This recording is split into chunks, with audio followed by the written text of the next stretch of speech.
For the Mets, this is basically do or die due to the fact their manager is a gambling psychopath. They need a red loss, and a win today just to have control of their destiny and let the chips fall where they fall tomorrow.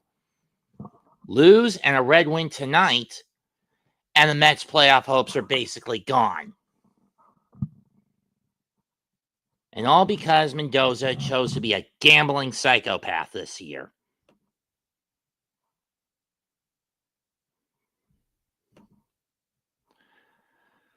Today's lineup for the Mets: Francisco Lindor, Juan Soto, P. Alonso, Brandon Nimmo, Starling Marte, Francisco Alvarez, Ronnie Mauricio, Tyrone Taylor. They face Yuri Perez. Clay Holmes takes them out for the Mets. He faces Xavier Edwards, John Morici, Cameron Norby, Liam Hicks, Troy Johnston, Griffin Conine, Otto Lopez, Graham Pauley,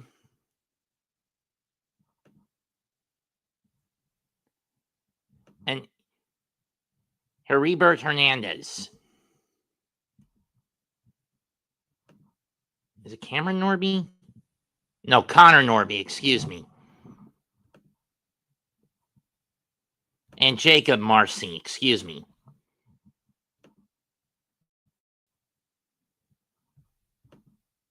But again, this game is basically do or die for the Mets. Yuri Perez is a fastball pitcher. He has the fourth lowest batting average against the four-seam fastball. So he's going to throw a lot of heaters today.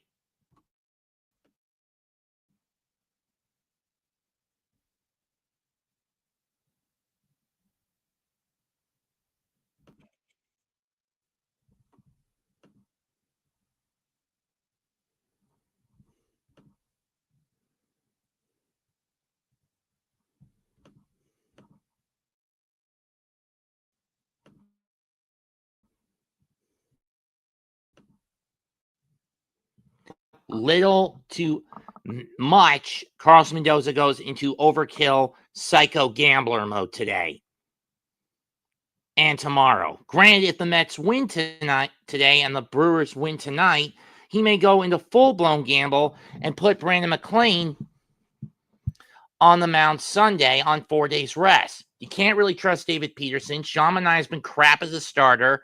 Kodai Senga is going to be back too late, and Jonah Tong and used Dylan Sproat last night, and Jonah Tong and David Peterson got clobbered in their last outings against Chicago. So at this case, should the Mets win and Cincinnati lose today, it's a case of damned if you do and damned if you don't to put McClain on the mound tomorrow in the finale. In other words, Mendoza may not have a choice.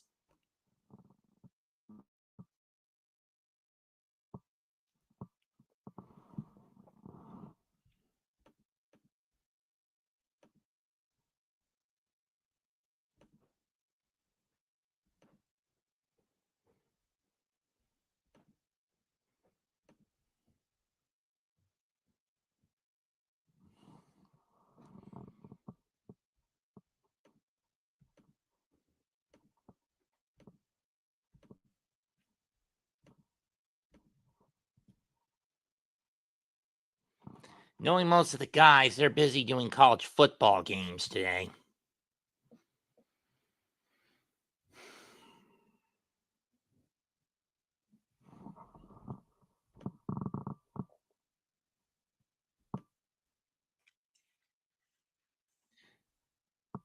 For the Mets and the Reds, their clinch number is 2, but the Reds have got the tiebreaker.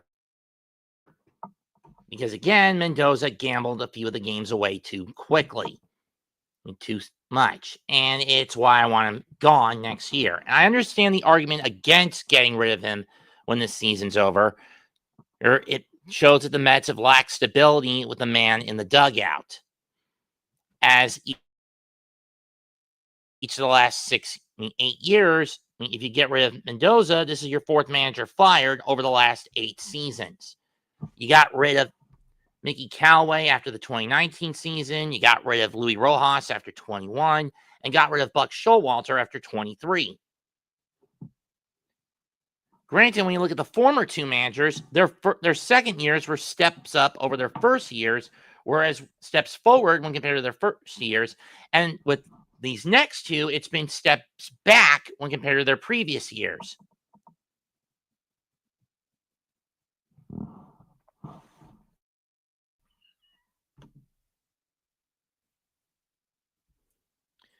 Lindor takes ball one.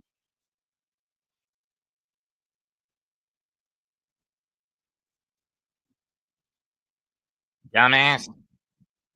1-0 pitch. Upstairs on another high heater, 2-0.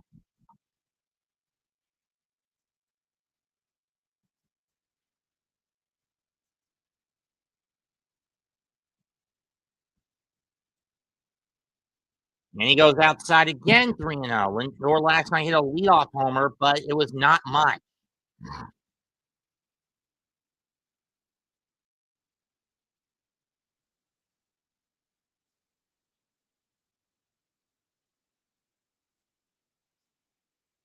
Real pitch. And he walked him. 4 fastballs, 4 balls.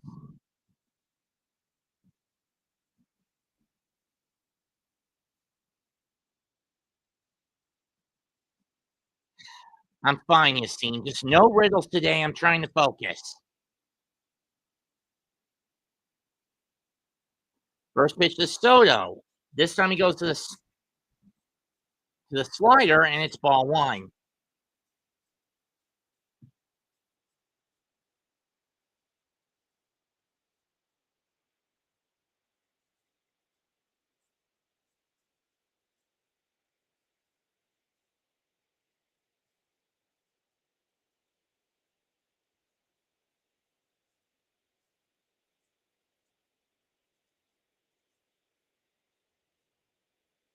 They look a little goofier when compared to the originals.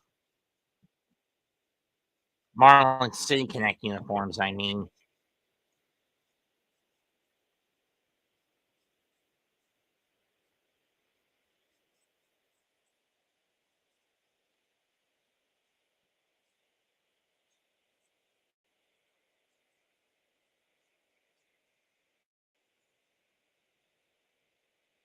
One 0 pitch.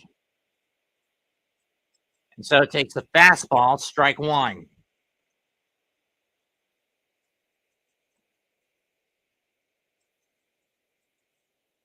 Lindor 31 of 37 this year in steals. He's only missed one game. 2-1. Curveball misses just down. 2-1.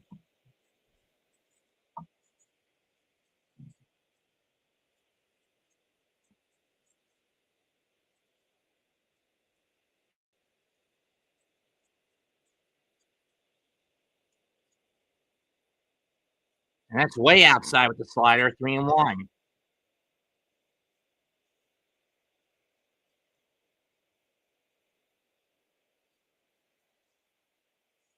Alonso waiting on deck.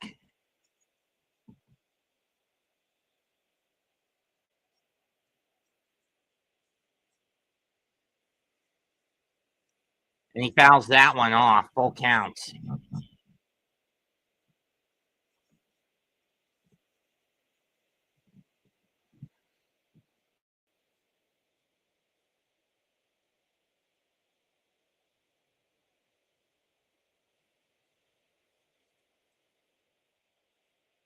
Here's the payoff.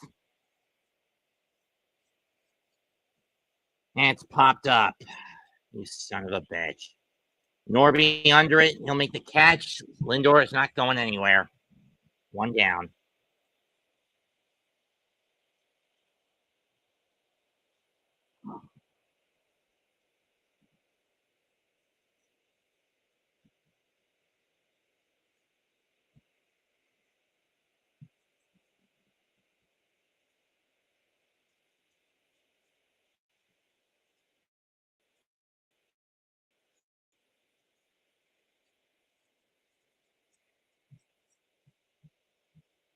First pitch to Pete.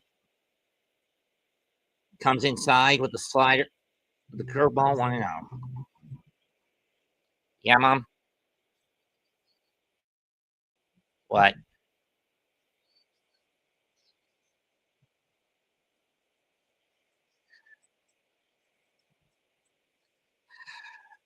Okay. I'm in the middle of a game call, but I'll do it. Gonna be no later than 6, but I'll do what I can now. I'll be right back, folks.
Stolen bags. RBI double single for Alonso.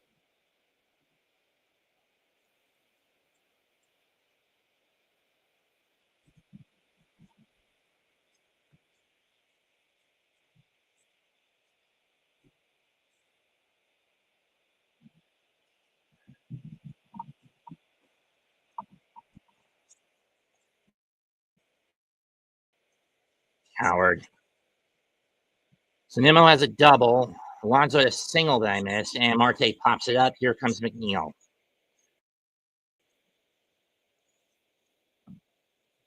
Oh, Alonso had an RBI double. My bad.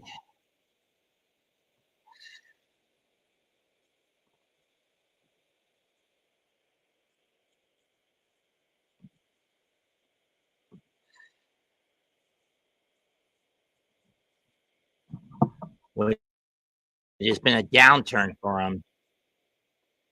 For those wondering who I would have started third today over Mauricio Vientos, that's fouled off 0-1.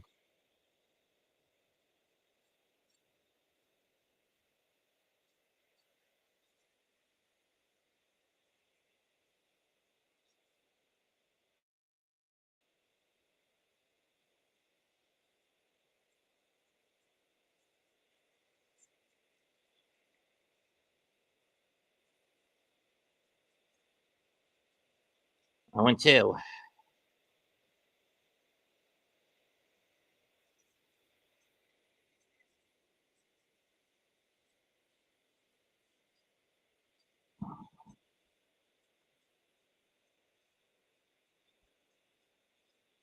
And will he get it? Nope. He goes down staring to it. Strike 3.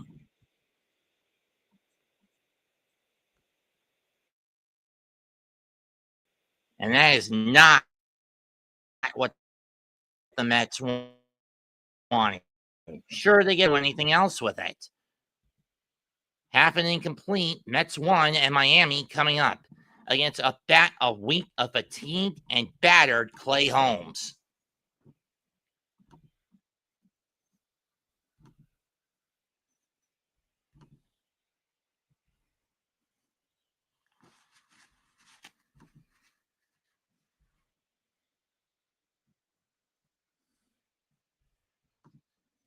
For those wondering where the hell I was and why I missed the RBI, my mom had me run a couple of errands. I had to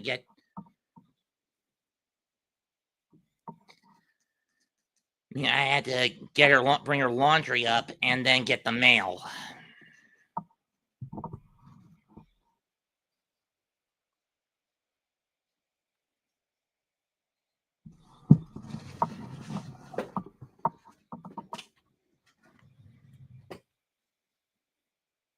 I hate when this happens.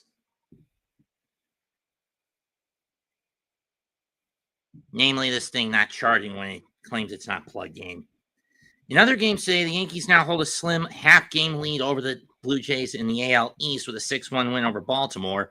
But that lead depends on if, and it looks like it's not going to be, Tampa Bay can beat Toronto, who is up 3-0 on the Rays through in the 5th. Chicago leads 5-3 over St. Louis in the 8th. Not that that game matters anymore. And another game that doesn't matter that's going on right now, Colorado leads San Francisco 2-0. The only other game that does have significance in playoff contention between the Red Sox and Tigers just got started. No score through 1.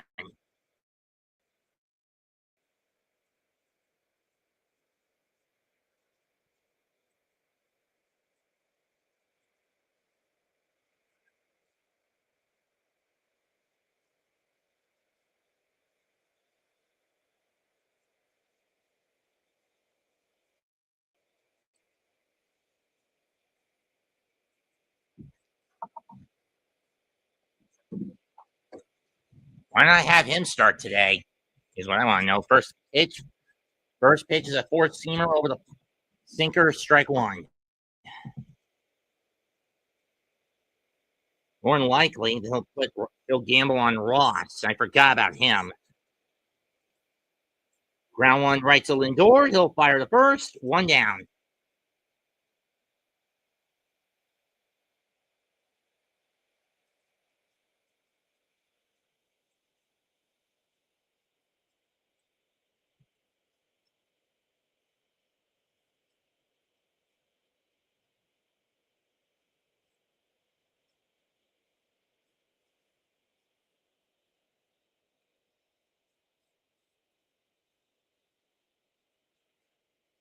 True. Ground ball chopped by Marcy. Flip to first by Holmes. Got him. 2 down.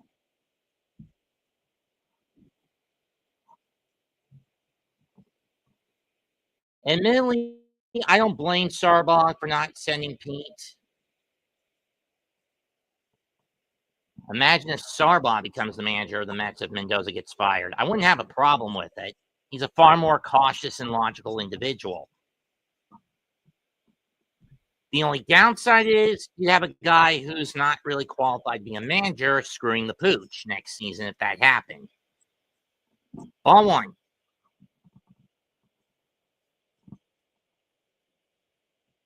Who should never again be a starter.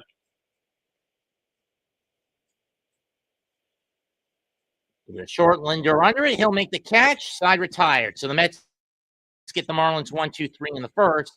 But can they add to this small lead? 1 incomplete. 1.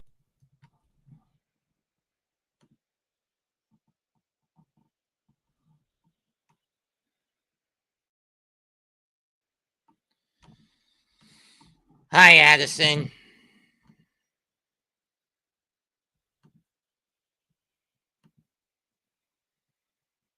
Sick from indigestion last night from Oktoberfest, but yes. I did have a bit of a stomach ache last night.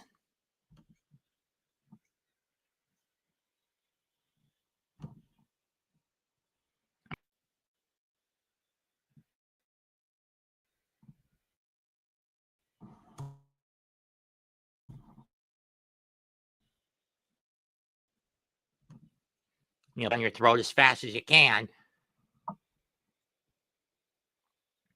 And you'd have that bit of sickness in your stomach.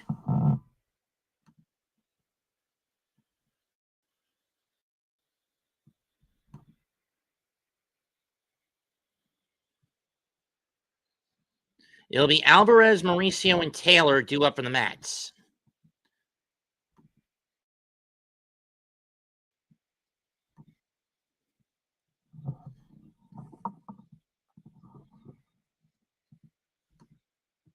How far did the double go?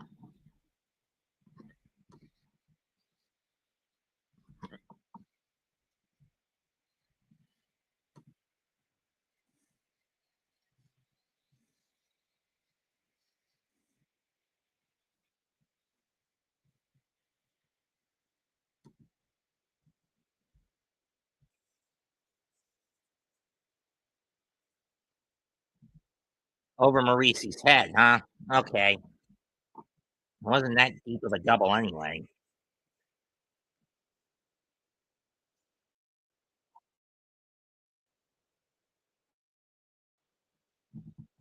Still a hurricane death trap when you think about it.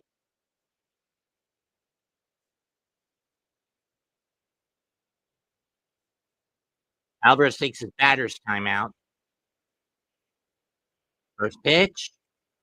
And Alvarez fouls it back. 0-1. His first game against Miami. This is with 2 broken hands, I might want to point out. Swing and a miss at the changeup. 0-2.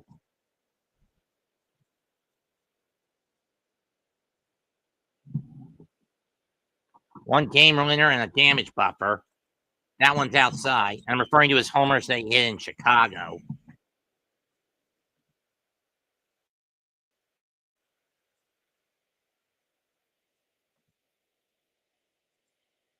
I wonder who this guy is.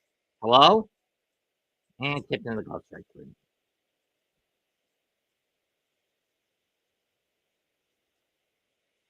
Hello?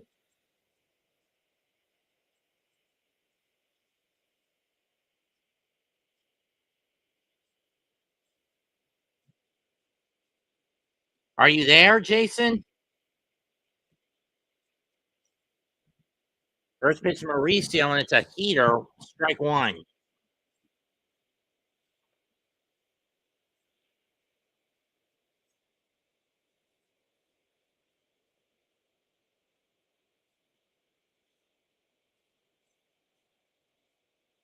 That's fouled off by Ronnie, 0-2.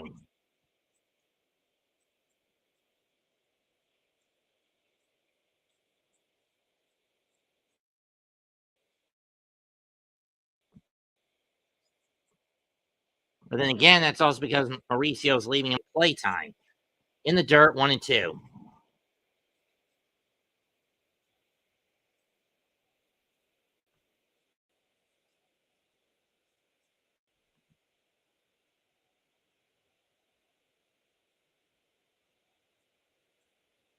Chase's swing. Hicks will scoop it up, throw to first, 1-2 down. I mean, seriously, Ronnie, why you swing at that shit? It's so low in the dirt, you motherfucker. You'd think he'd be smart enough to not chase this shit. Here's Tyrone Taylor. Seriously? He must have giantism.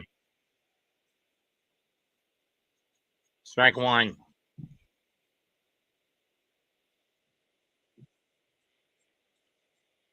I'd rather not, Gary.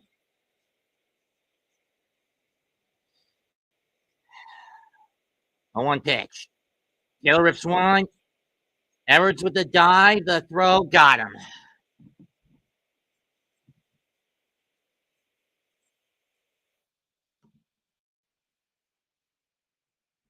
More than likely.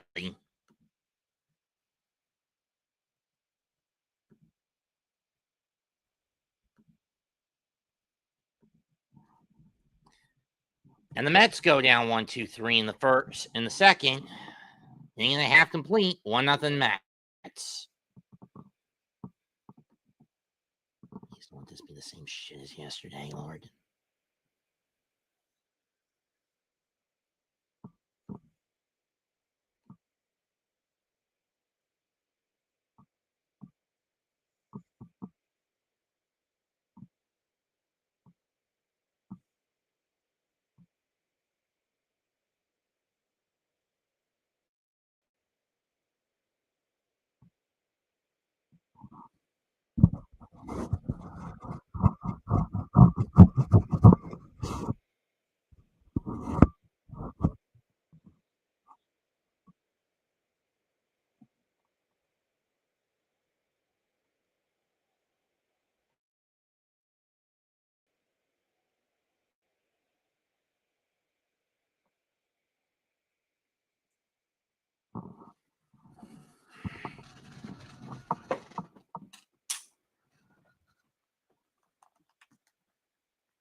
First pitch Singer is a strike. 0-1.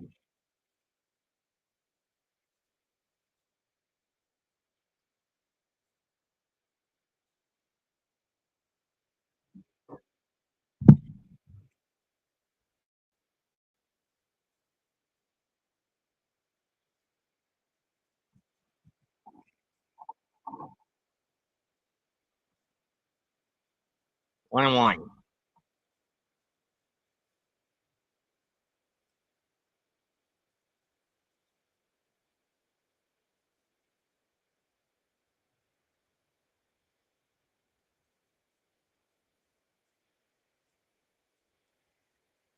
Ground ball to the right side. McNeil will scoop it up. Fires the first. One down.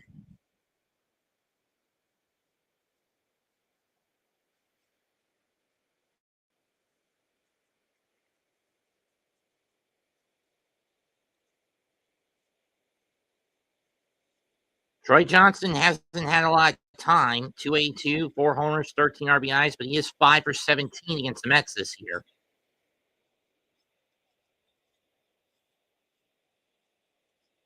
Upstairs, ball one on the sink, on the changeup, on the sweeper. Miami has the third best winning percentage since June 13th, where by contrast, the Mets have had the fourth worst winning percentage since that time. Swing and a miss, 1-1. And what's been the difference?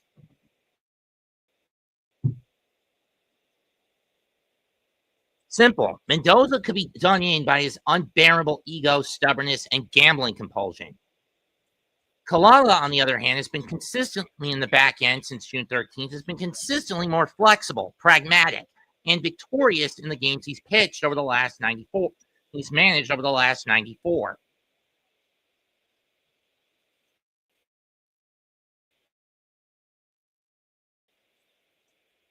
Did he?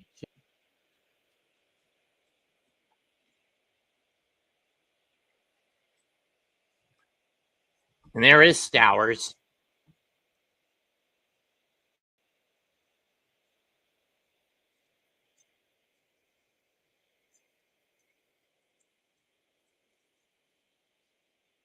Two-two pitch. Goes outside with the sinker, full count.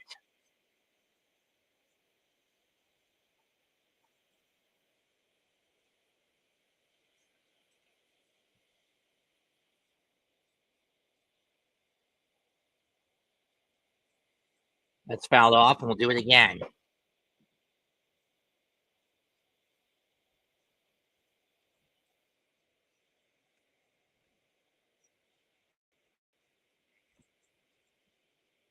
Oh, he was, David?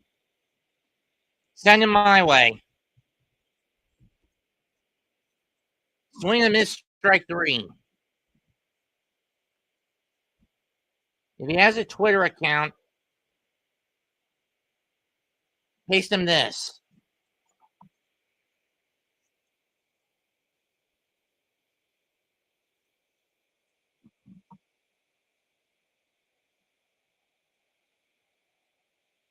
Here comes Jeff Conine's son, Griffin Conine.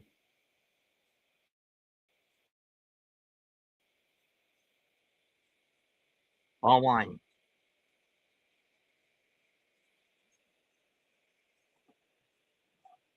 But then again, having Griffin Conine gone for as long as he was probably did more good than harm for the Marlins this year, I would say.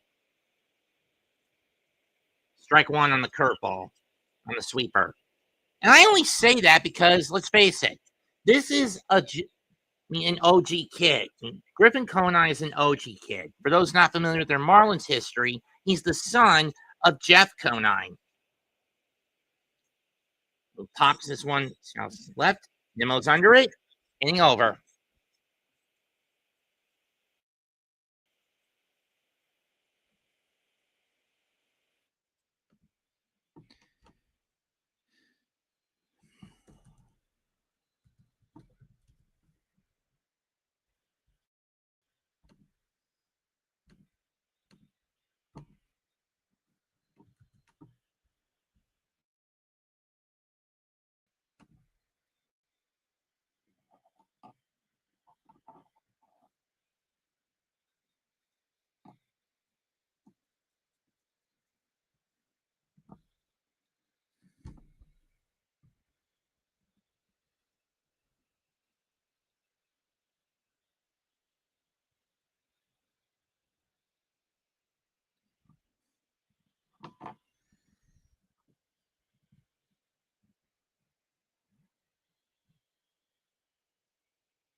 Hi, Mitch.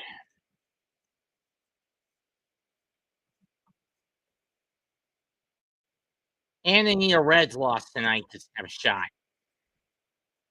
1-1 to Lindor.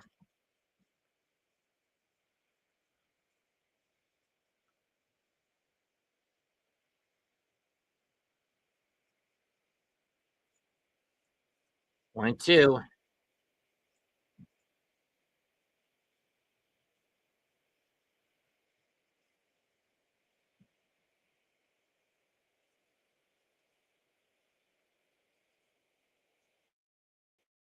So popped up in his last at bat. He's on deck. 1-2 pitch to Lindor. In the dirt, 2-2.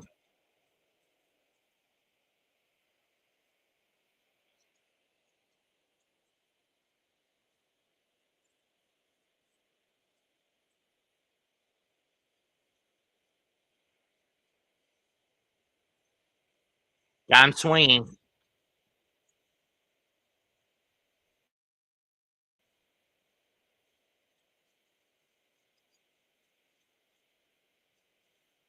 He knew he chased out of the zone.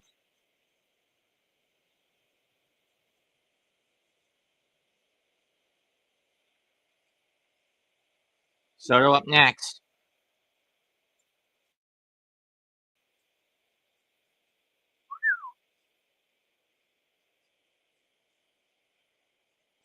Damn. Ball one on the fastball to Soto.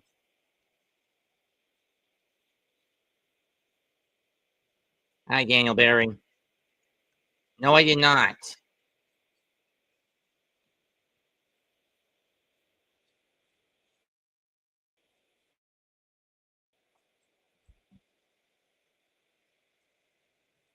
And he takes another slider, 1-1.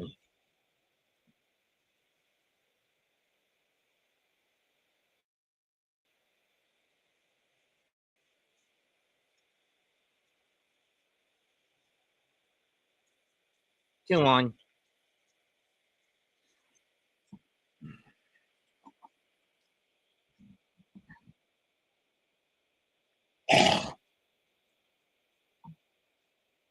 Of course, this is just Yuri coming back from Tommy John last year. And Soto doesn't chase again, but it gets caught, 2-2.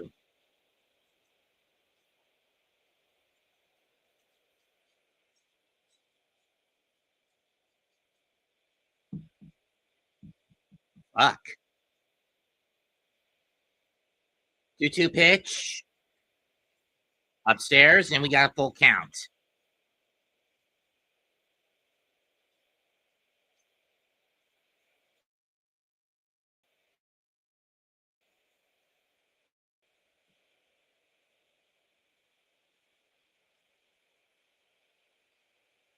Payoff.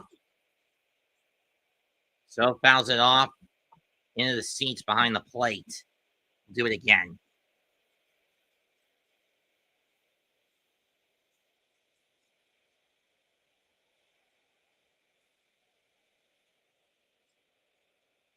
Dumbass. Might get his revenge a year later. Tries one to deep left, but it's playable. 2 out.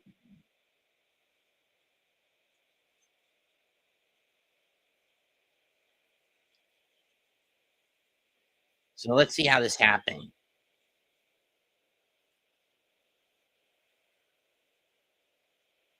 Into the gap.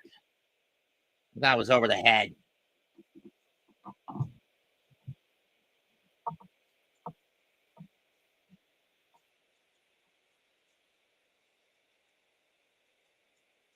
Ball one.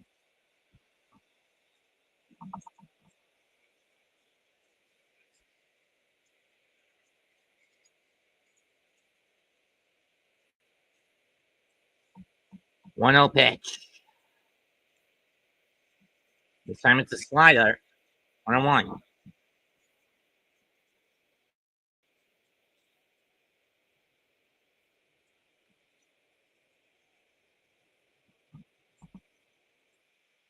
Rockets that one down the right field line, but it's going to go foul.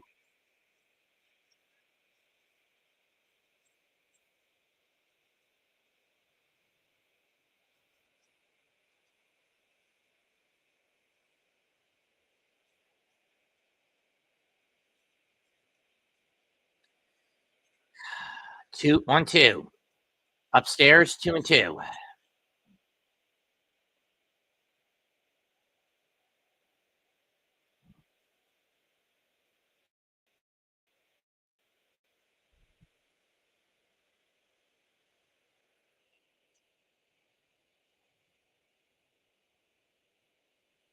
Full count.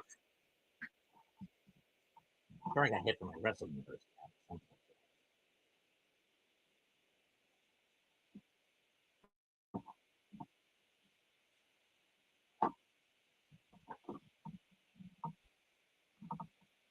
50 pitches right now. Now for Perez, so he's a little over the limit of minimum. Driven out to left center, and that ball is gone. Number 38 for the Polar Bear.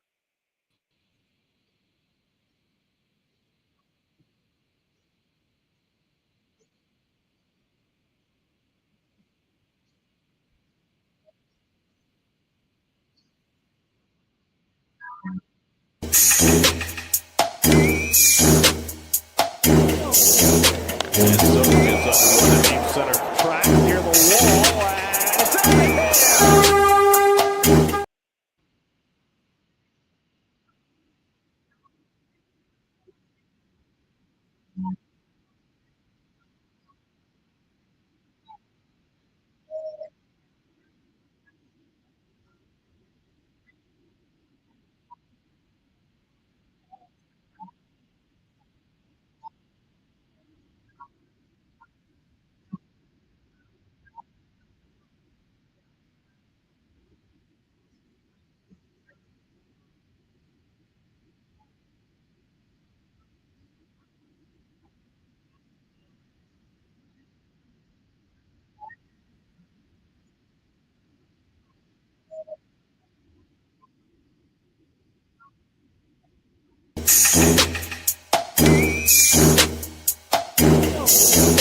And so gets up the deep center track near the wall, and it's out of here.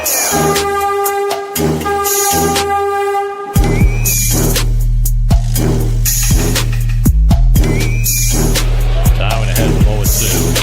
And he flies one out to right field. That goes Tucker to the warning track. Back in the field. It's out of here. 1-2 Alonso. And he lifts one out to right field, chasing Rodin back to the warning track, and it's out of here. Pete Alonso goes the other way.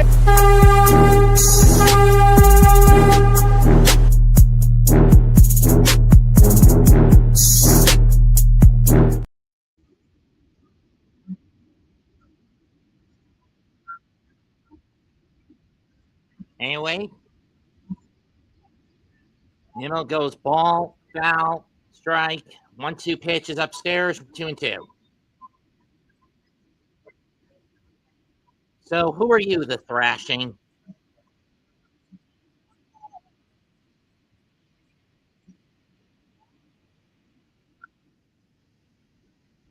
And Nimmo goes down swinging at it. But the Mets do add another run. One hit, Anson Alonso solo shot. His 38th of the year. Through 2.5, 2-0 Mets.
I can't have music, sir.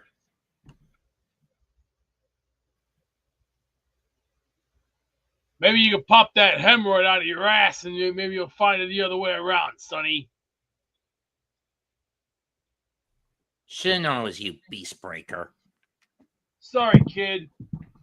You're talking to a worldwide star, and you're just some national blowhard still at the bottom of the toilet seat.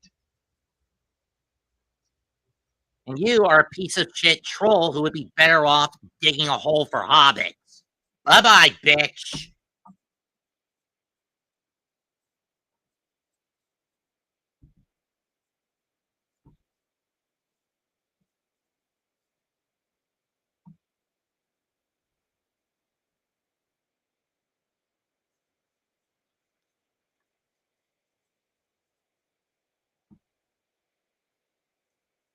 Choppered by Lopez, scooped up by Mauricio.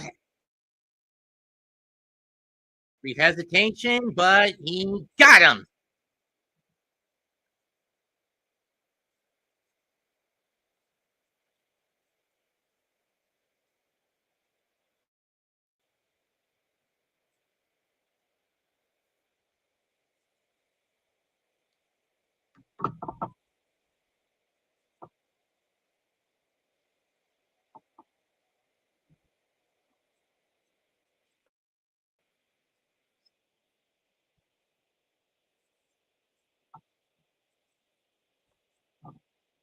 Strike one.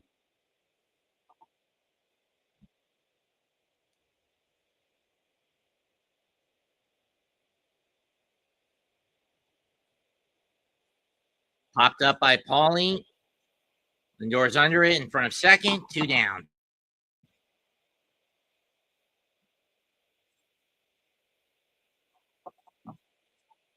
The Republican Stars and Puerto Rican All-Stars take on each other at Citi Fields November the 15th. Keep in mind, this is more of a fall festive thing for everyone in baseball.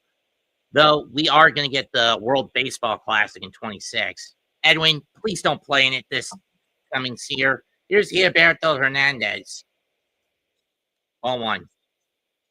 Triple that tied the game and eventually flooded the game, opened the floodgates last night.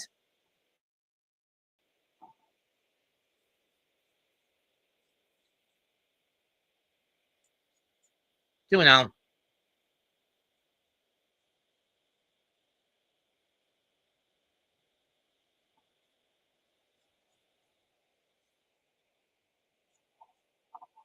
I don't know why.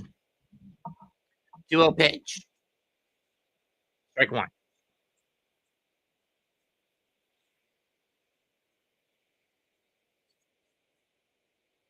I would assume so.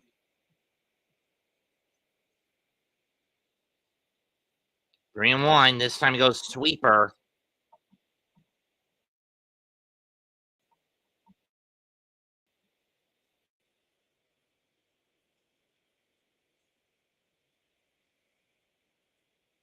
And he gets his first walk.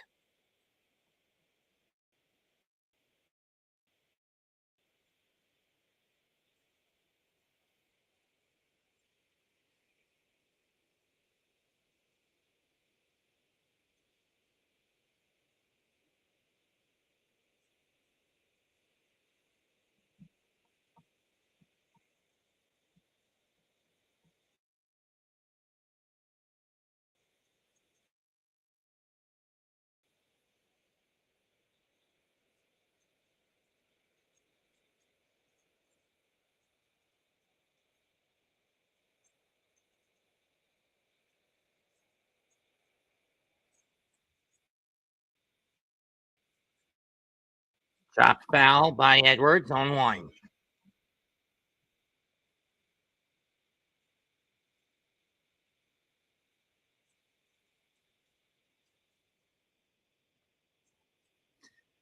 Yeah, but wait until this game's over, David. Probably. Ball one.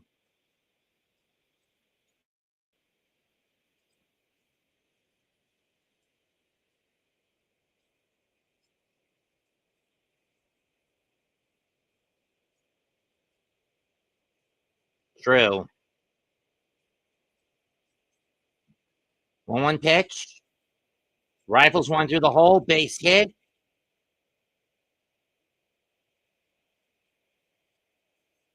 And that 2-out walk is starting to get to Clay. And I always hate when this happens to a pitcher.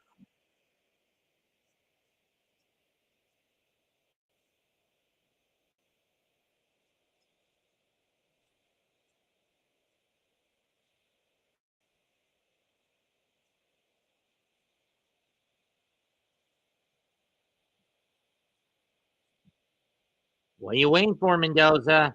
You psychopath.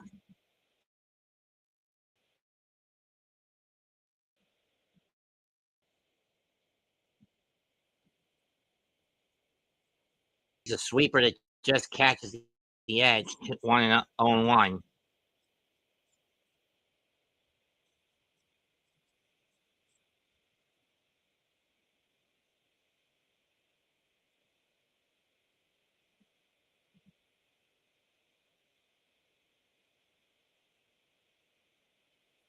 Way upstairs with the fastball, and that's a big problem when Holmes starts to gas himself out. The command slips.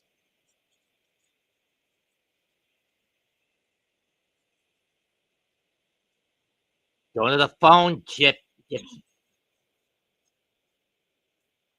And he goes outside with the sweeper, 2-1.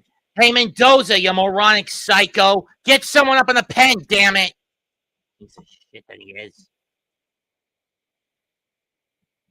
Get it down, Clay.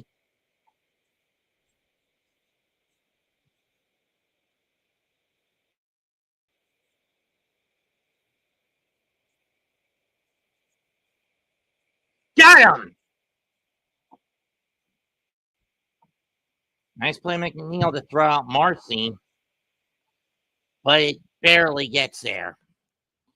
3 innings complete, and I think Clay Holmes is done. Through 3, 2-0 New York.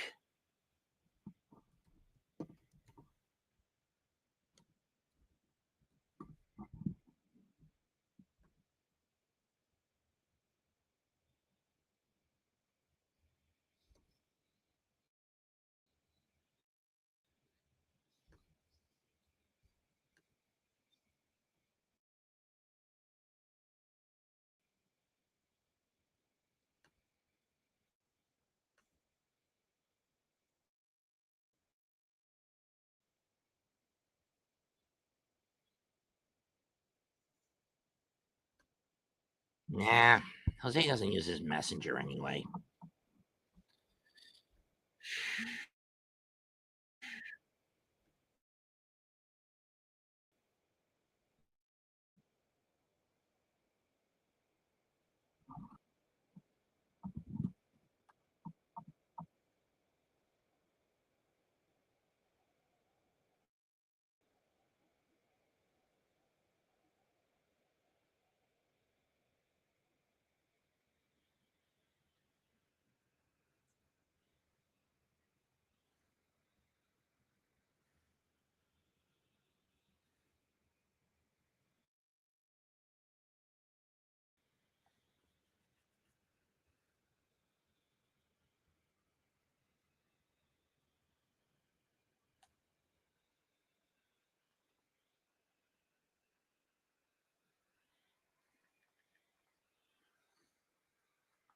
Out.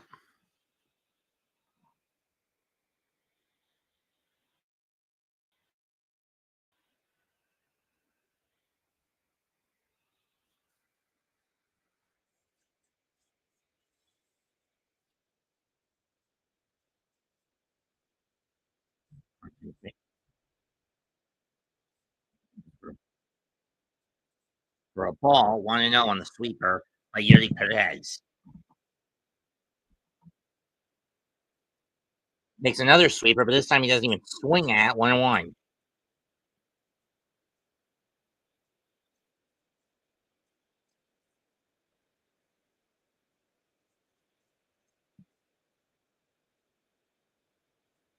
That time he chases a sweeper, but it's missed. But he misses 1-2.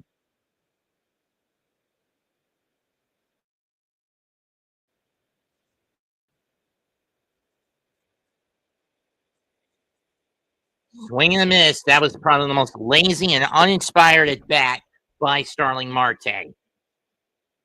He chased every pitch after the first one, and it was all sweepers down and on the edge. It was all nothing but fucking sweepers. Where's your discipline, Marte? If they're that low, don't go after them. I know, 50-50 call at best, but still. First pitch to McNeil. That's fouled off. That heater is fouled off on 1. McNeil has hit his assault, actually one for his last 13 at bats. 3 for 39 going into this one. That's fouled off on the sweeper. 0-2. That was a slider.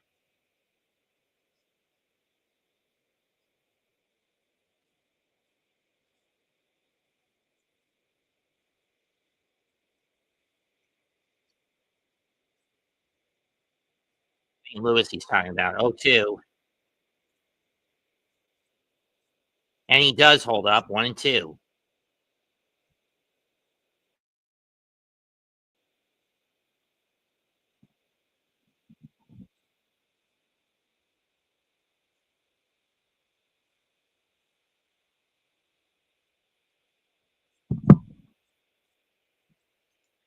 McNeil rips one to right, and that ball is caught.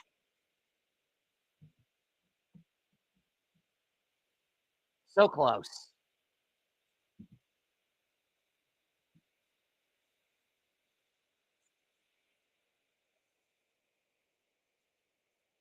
Both in and under it.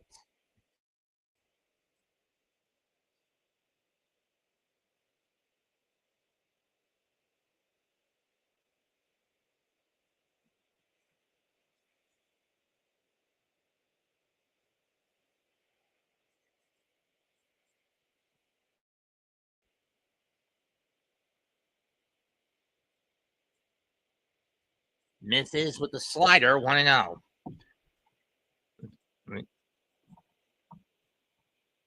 And it's now 5-1 Toronto, speaking of that. Just misses 2-0. And right now, the Red Sox lead 1-0 over the Tigers in the 4th.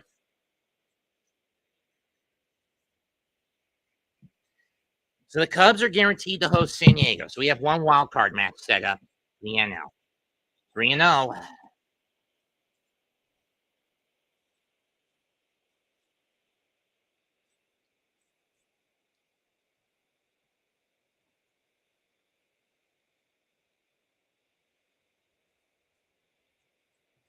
And ball 4 as he checks the swing.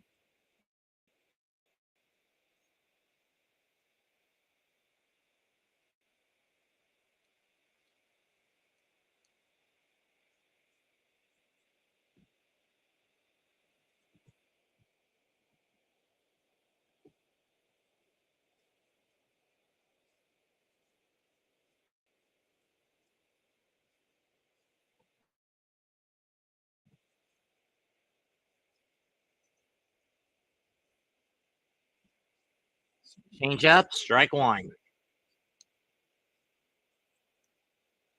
And again, it's because Mendoza's been leaving him on the bench to rot like a damn idiot instead of giving him chances to play.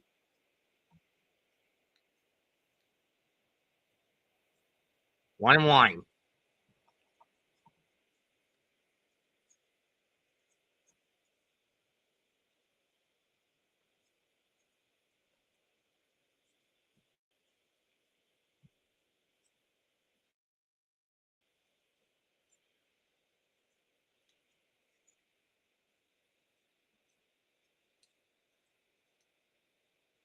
Because Mendoza's a numbskull.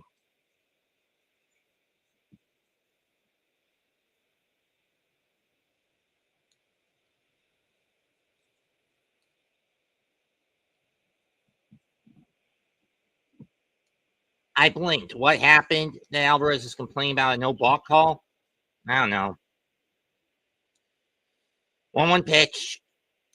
Why chase that pitch, Mauricio? 1-2.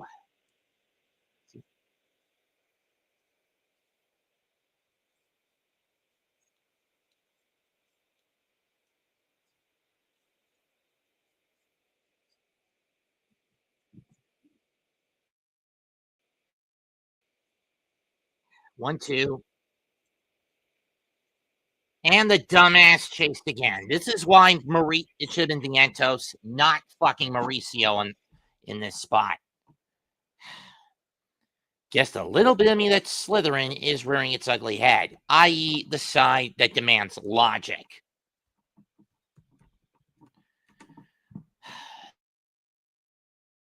3.5 complete, 2-0 Mets.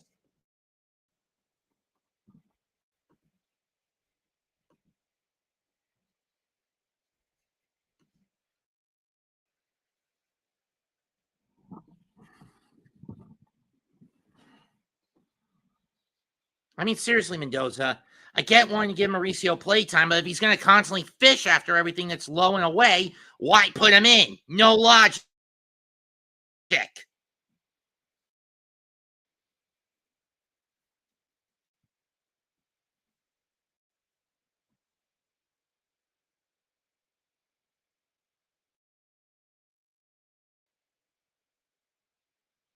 Oh, Goto's coming back in Ryogoku.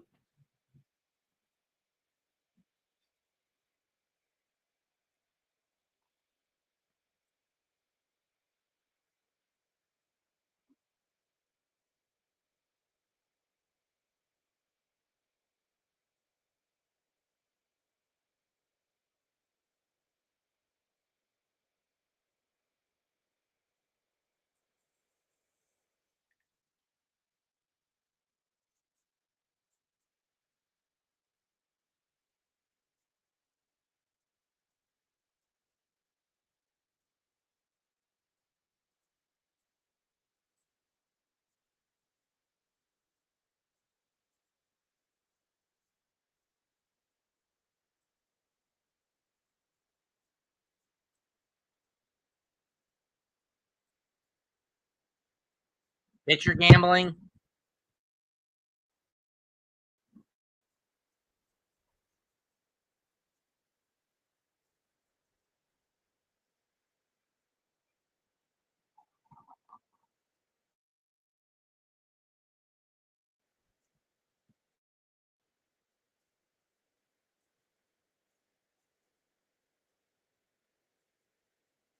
How about just put a bullet in Mendoza's head for all the gambling? First pitch to Norby. Takes a fastball over the middle.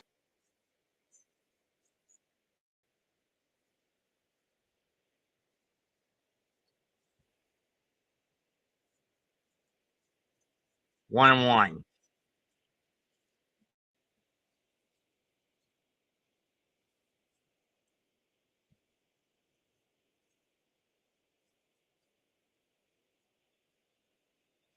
Which is why he never should have been a starter to begin with, to be honest. Center. Nimmo going back after coming in on the beat. One down.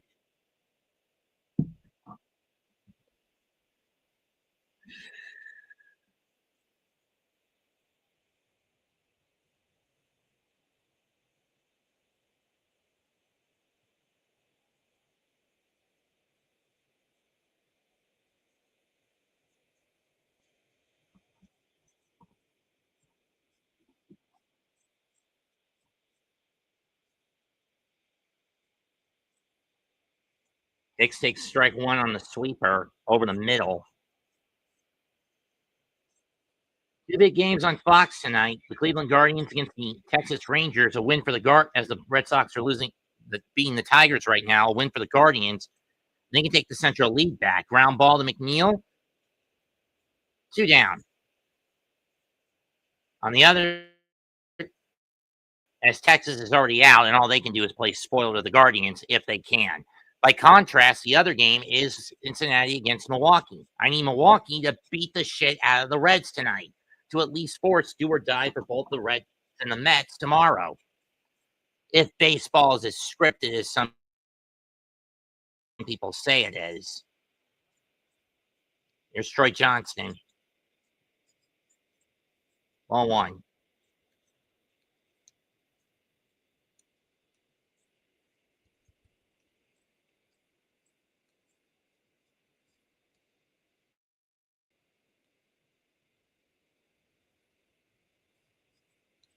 Johnson gets out of the way, 2-0, and now the sweep. And now I think the pitch command's starting to slip from Holmes.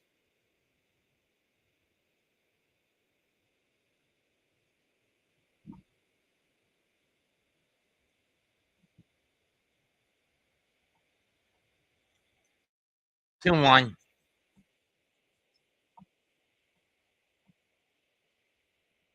Since June 13th, the Mets stars have thrown the fewest innings in the league. Their bullpen second most because of how stupid Mendoza's been with the gambling addiction and basically overtaxing both sides, more so with the pen than the rotation. But Cleveland still holds the tiebreaker. 2-1 pitch. Ground ball back to Holmes. He'll scoop it up. He'll pick it off and throw to Alonso to get the out. So another 1-2-3 inning for Holmes. A 1-2-3 clean innings in his first four.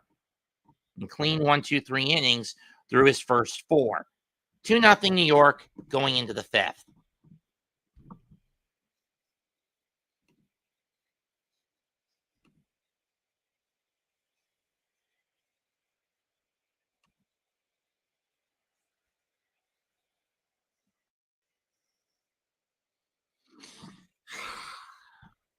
Father, who are in heaven, hallowed be thy name. Thy kingdom come, thy will be done on earth as it's done in heaven. Give us this day our daily bread. Lead us not into temptation. Deliver us from evil. Forgive us of our transgressions as we forgive those who transgress against us. Lead us not into temptation and evil. For thine is the kingdom and the power and the glory forever. Amen. Just give me what I want to see, not what I need to see.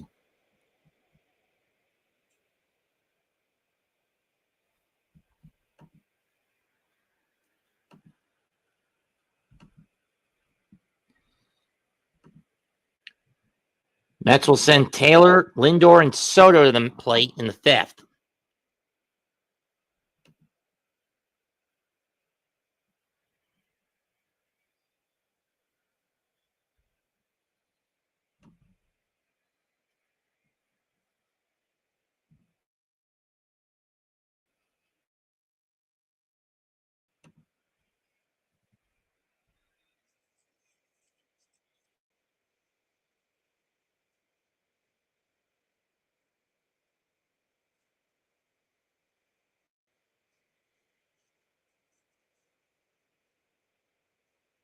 Thanks.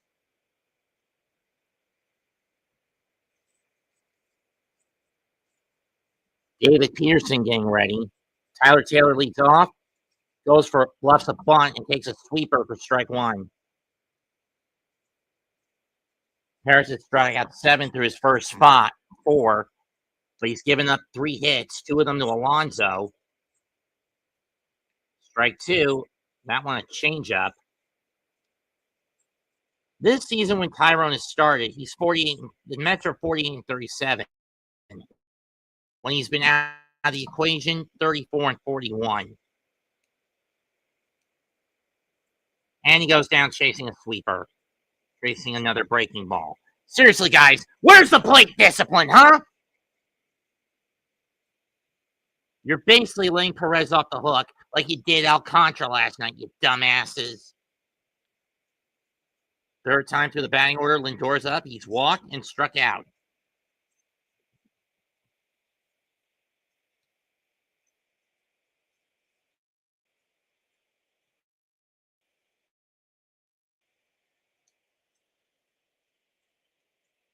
Bounce that one off on 1.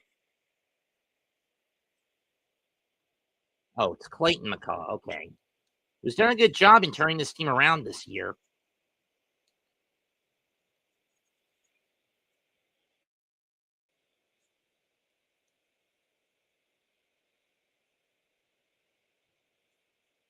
Hold on.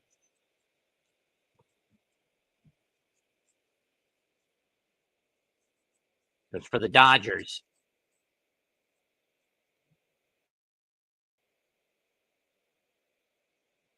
And each of the last 4 with the Marlins. 1-1 pitch, 2-1.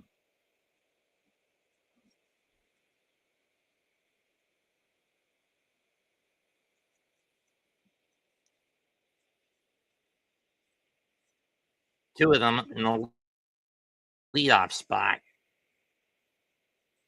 Chases the high heater, 2-2, tipped into the glove. I don't even know why he bothered going after it. Let me see where this was.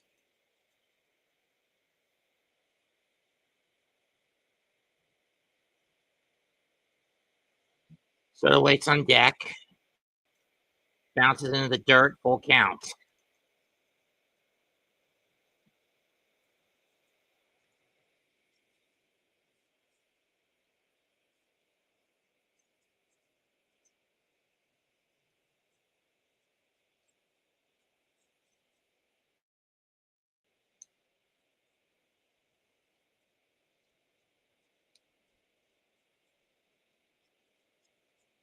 So I guess this means most of the Met pitchers that are going under the knife this year here for the surgery are not coming back until late next season at best, or until 2027 at worst. AJ Minter being the biggest example of this. He's probably coming back late next season. Payoff pitch. Fouled off. We'll do it again.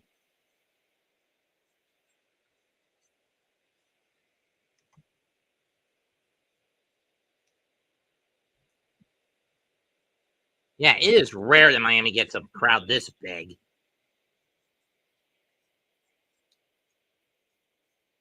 Payoff. And it's foul off again, this time to the backstop. Gave him the heater.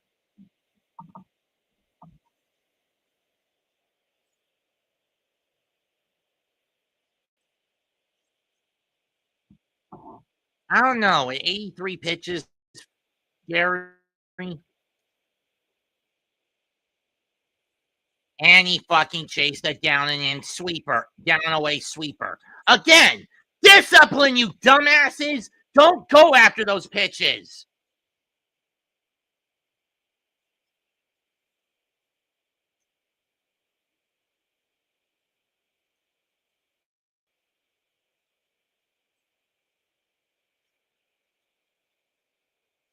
Here's Soto. Takes ball 1 on the slider.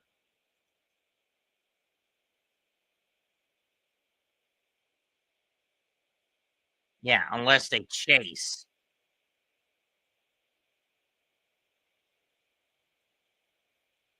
Fouled off Soto's foot, 1-1.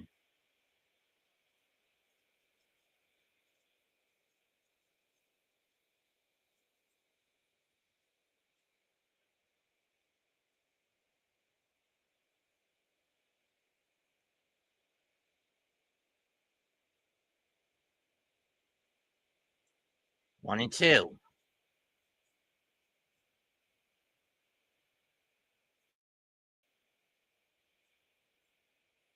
And again, Mets letting a starter who gets razzled out of the box off the damn hook.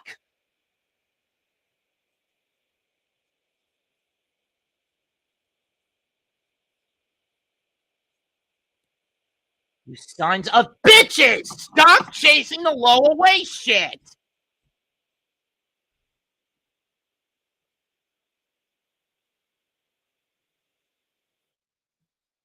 It's a simple concept. If it's gonna sink, don't fucking chase. It's a simple concept called plate discipline, you jackasses. I get desperation, but this is fucking ridiculous.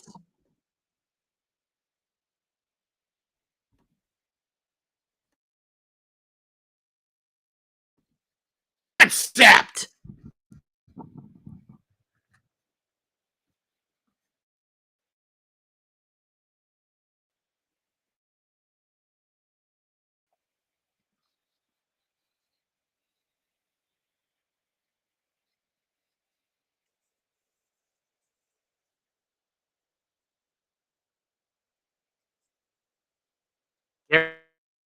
Albert Holmes coming back on for his 4th inning of work, and for his 5th inning of work.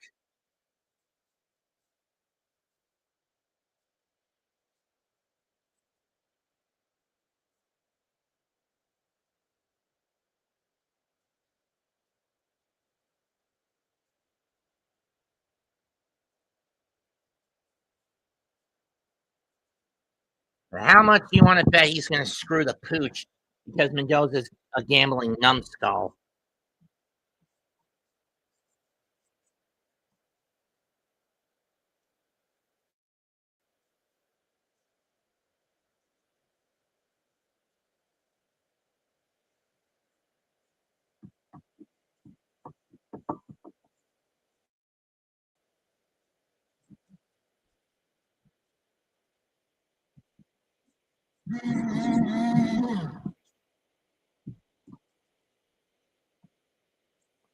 Yeah, it's much easier to pivot from starter to bullpen arm. Look at Seth Lugo, Steven Max, Robert Gesellman. Swing and a miss, strike 1 on the sweeper.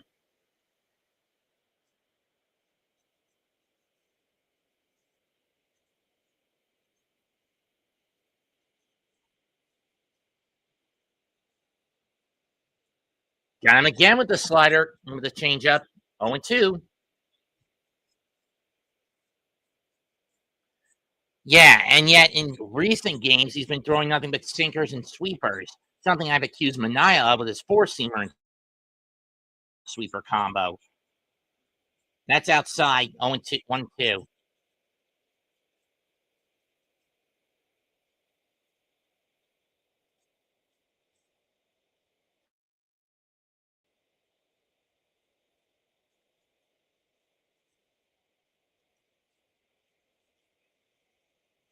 Got him. Strike 3. That's only his 2nd K of the day.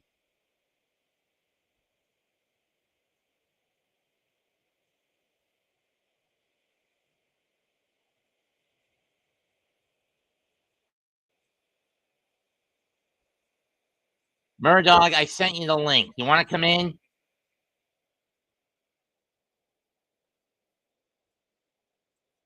I mean, your boys won, so you've got nothing better to do today.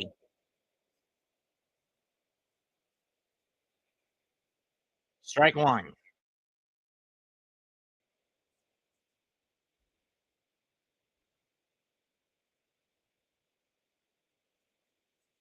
One on the fastball.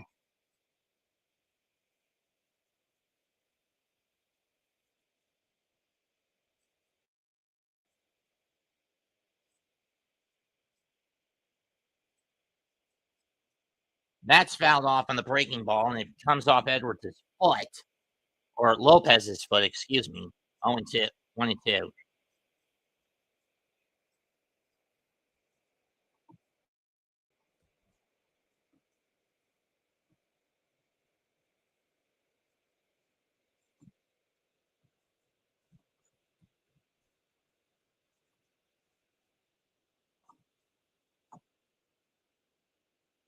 One, two. This is in the deep left, but Nemo's there. In good position. 2 down.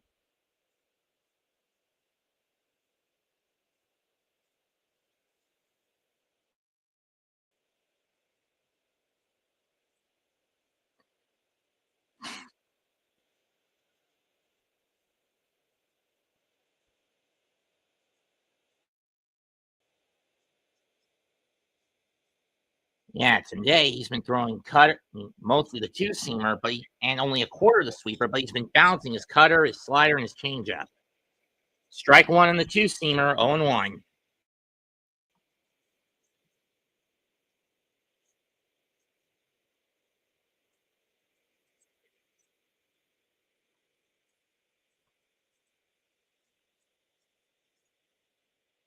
That actually makes sense when you think about it.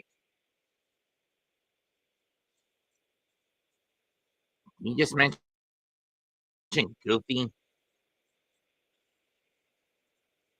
1-1. And for those who don't know why I said Goofy, well, prior to Goofy being signed by Disney, when he was just originally created by Disney, Goofy was not his original name. His original name was Dippy Dog because of how much of a klutz he is. Ball 2.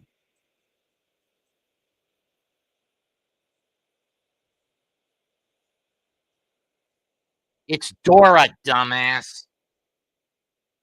Doofuses. 2-1 to Paulie. 3-1.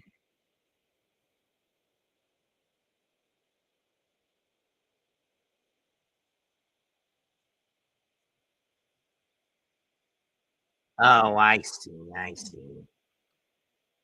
Fan joke. And that's ball 4, second walk of the day for Holmes, and Albert is going to go out to try to calm him down. And there goes a streak of 6 in a row retired for the Marlins against Miami. And still no one's throwing for the Mets in the pen.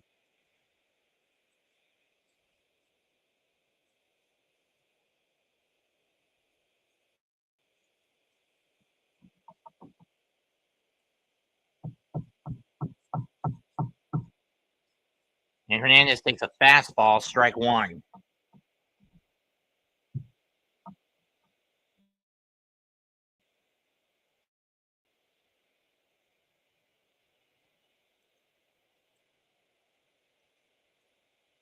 One. Too high on the sweeper.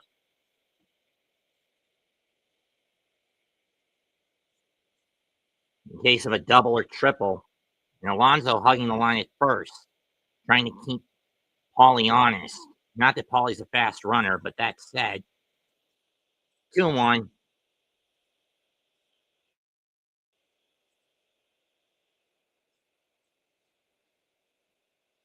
Lake Boxer warming up in the Miami pen for the 6th.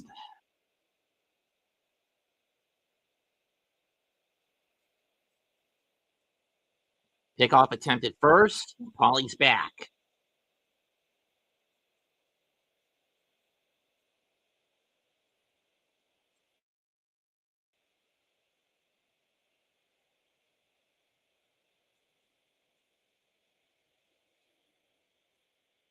Hernandez bounces it foul, 2-2.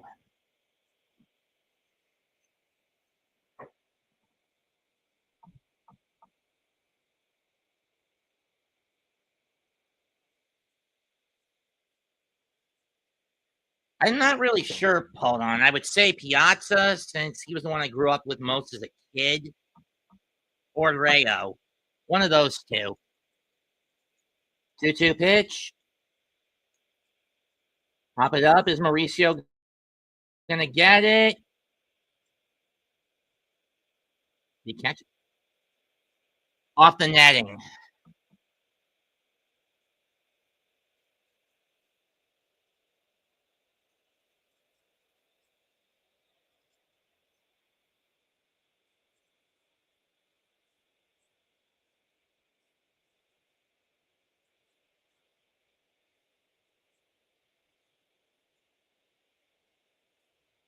Full counts. And now if you're Holmes, you got to be careful.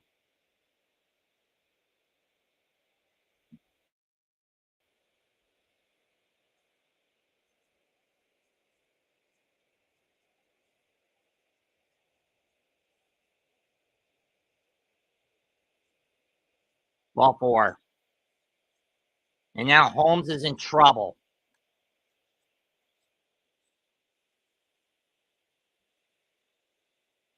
And now Hefner making the call to the pen to get someone warmed up.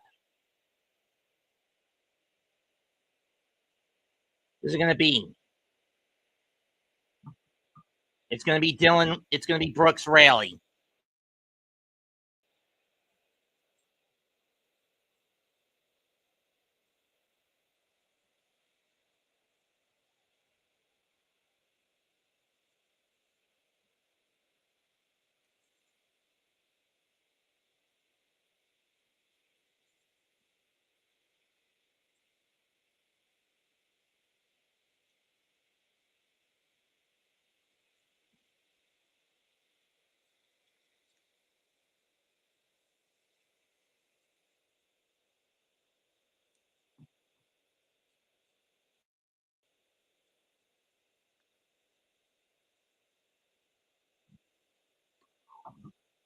Yep.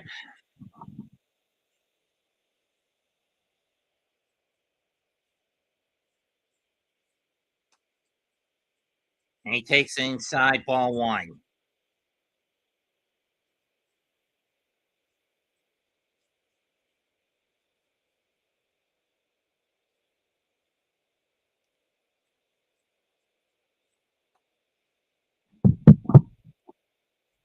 It's fouled.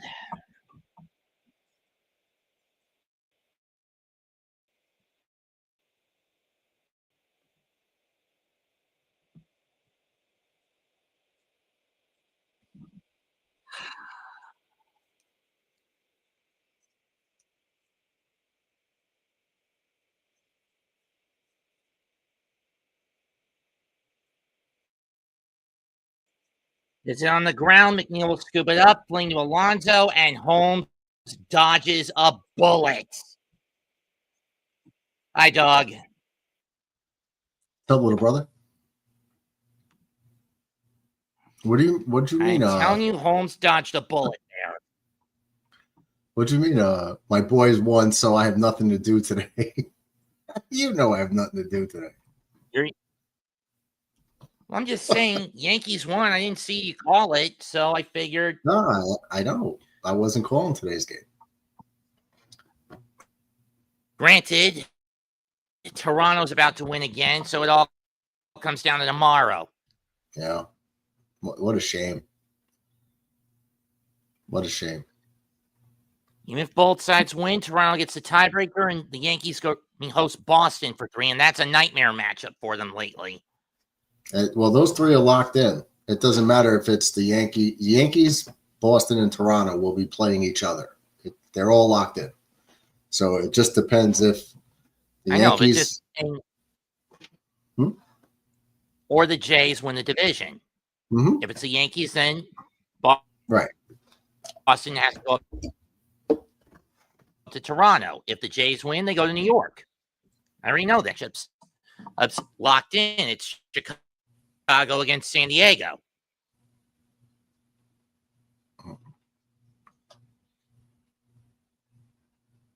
Are you breaking up a little bit?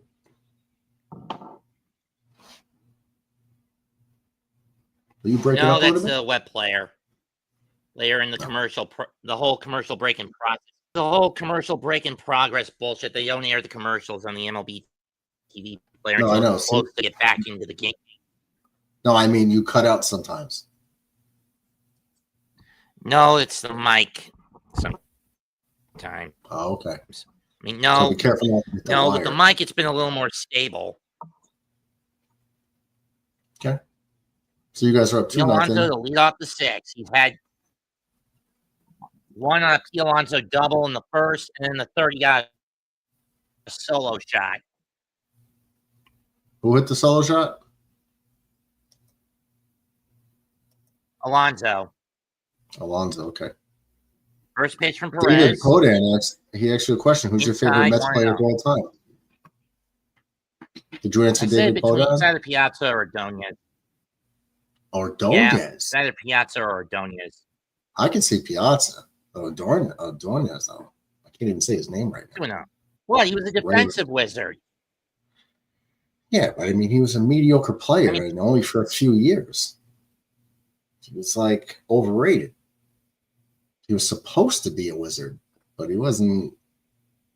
I would definitely go Piazza, even though he didn't play. He played at least half his career with the Dodgers. I think he went to the Marlins, and he also played with the A's, if I'm not mistaken. But he was a great. And the Padres. He played for the Padres too. Right? I didn't remember that. Yeah, the 06 season. Okay. He got traded at the 05 deadline. Then he got sent to, and then he played there in 06. How is that a strike? Was that his last season? I think 07 with Oakland was his last. Oh, so he went to the Padres before Oakland? Yeah. Payoff pitch. And Alonso gets walked. I don't remember him as a Padre. That's crazy.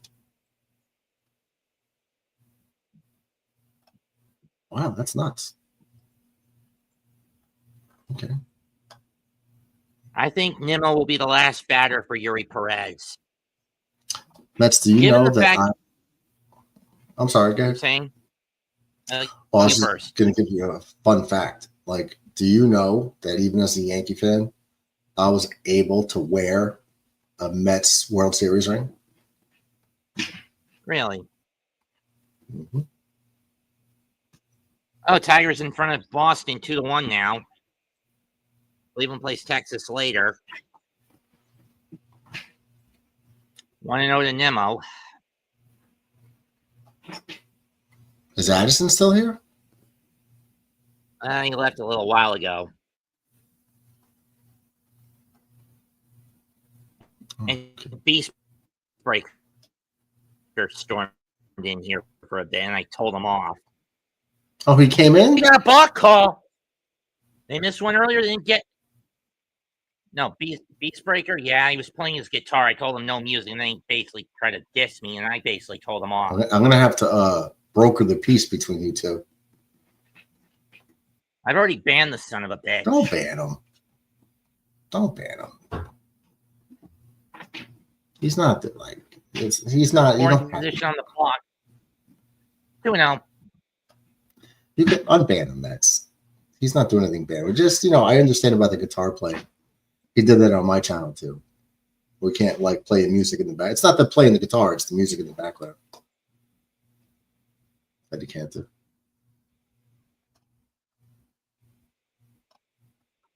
So you guys are waiting on Cincinnati, right?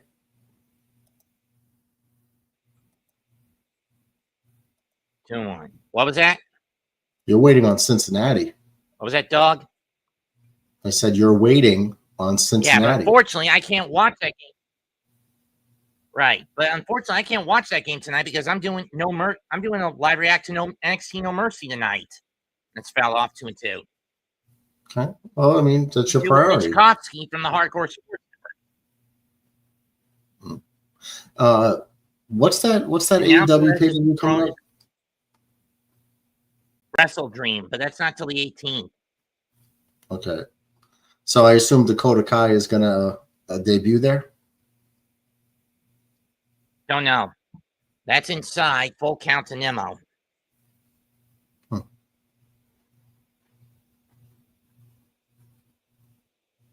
I don't know where Bacher, like I said, regardless if Nimmo gets out or not, is out or taken down or not by Perez, this is his last batter he's going to face. Payoff. And he tops it foul. That's pitch 99 for Perez. Could you imagine if the Want to join me tomorrow afternoon for Kansas City against Baltimore? Well, I'll see what I'm doing. If I'm available, I'll pop in, say what's up. I mean, I'm not going to call another game, though. All right. But I'll be doing the Jet game tomorrow. I'm sorry, Monday. That's Monday. I don't know if I'm doing any. And Nimmo, you effing dumbasses! Why do you keep chasing those down and away sweepers and change ups?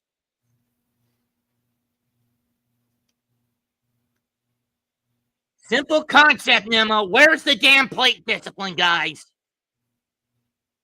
Bacher will be coming in to pitch against Marte. We'll be right back. Top six, man in second, 1 out, 2-0 New York. I mean, seriously, they've been chasing effing shit pitches in the dirt. That's 11 strikeouts to just 2 walks. That's like a Yankees box score. 11 strikeouts in 5 innings. Wow. With the exception of Alonso, no one has really shown any discipline at the plate today. Well, you're averaging 2 strikeouts an inning. Right? Yeah. 2.5. Well, just over 2. Because you got to figure 5 innings, 2 strikeouts an inning would be 10. They got 11. In any case, Yuri Perez is done. He goes 5 in the third, 3 hits, 2 runs, 3 walks, and 11 strikeouts. Wouldn't it be crazy? On 100 pitches. 11 strikeouts, 100 pitches. Hey, wouldn't it be crazy if the Yankees and the Mets, like the Yankees miss out on the division because of a tiebreaker, and the Mets miss out on the playoffs because of a tiebreaker? Wouldn't that be crazy? More Mets are stuck with tomorrow. Even if they win today and the Reds lose tonight, it's a situation of damn if you do, damn if you don't. David Peterson's arm has been heavily overtaxed, so you can't go to him. Sean Manaea is horse shit, has been horse shit since coming back in July, so you can't go to him.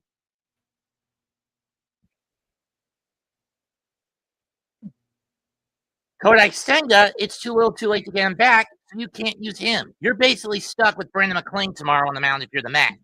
And you used him a few days ago against the Cubs. What is he, bullpenning?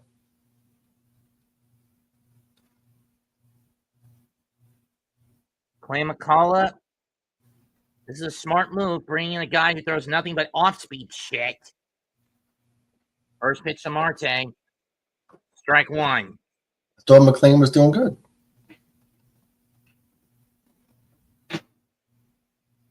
Well, he did decent enough, but he got wrecked for 3 home run balls against Chicago on Thursday. Well, that's going to happen, man. The best of them, that happens to everybody.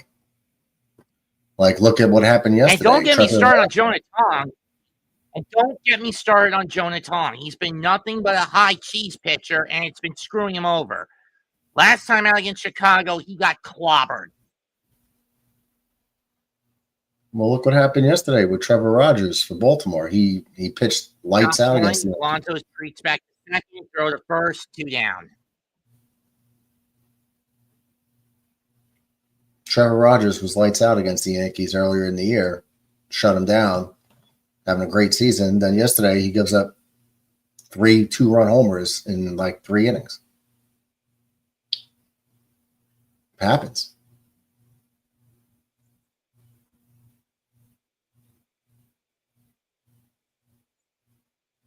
McNeil has been pretty useless at the plate lately. 3 for his last 40. Ball 1. Looks like both of our teams are relying on some rookie pitching, huh? You got 3 guys. You got Sproat, Tong, and McClain going. You right? Yes. I'm not really a fan of these 305 city connects by Miami. Pull down the right field line, base hit, and going to the corner. Alonso will score on RBI double for McNeil, 3-0 Mets. There you go. A little breathing room there, top of the 6th.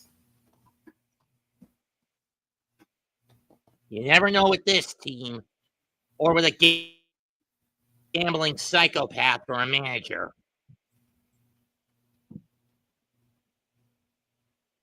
Right down the pipe with the fastball. Boom.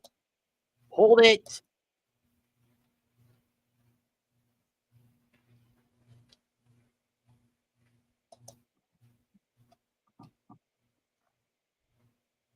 Here's Alvarez. Hey, Mets. Can you hear me? Yeah. Make sure you swap out Jaden Daniels. Yes. He's out. He's in your starting lineup right now, so make sure you put in Daniel Jones. Again? Son of a bitch. Just make sure you swap him out so you don't take a 0. It's a 1:00 game, so if you don't do it, you could probably just open up a separate browser. Do you have the website on your browser? Like do you know what I mean? Like on your desktop, do you have the website like on a bar, a bookmark? That's so you can just click on it and pulls it right up? Or no? Yeah, I gotcha. Why is it saying if I put Daniels back in, I'll get 16 more points? So he's listed as out. He's got an O next. I'm looking at your roster right now. If he's not gonna,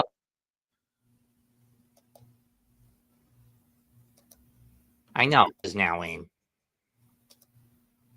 What'd you say? This was a smart. I put Jones back. I put Daniels back in. I'll get 16 more points. Well, you can't. Don't go by that. That's never going to be accurate. Never. It's a rough estimate. It's their projection model. That doesn't mean you're going to get the points. You might get less. You might get a ton more.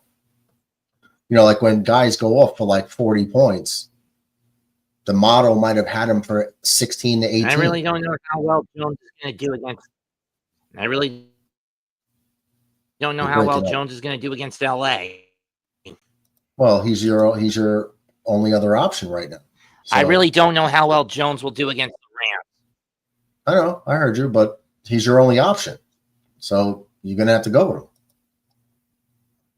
In any case, Alvarez is a floater that's caught by Conine. We go to the bottom of the sixth, 3-0 Mets.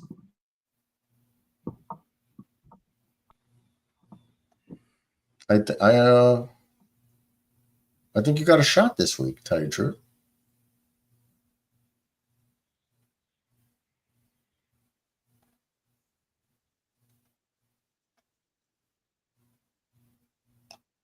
Have you ever been to Lone Depot?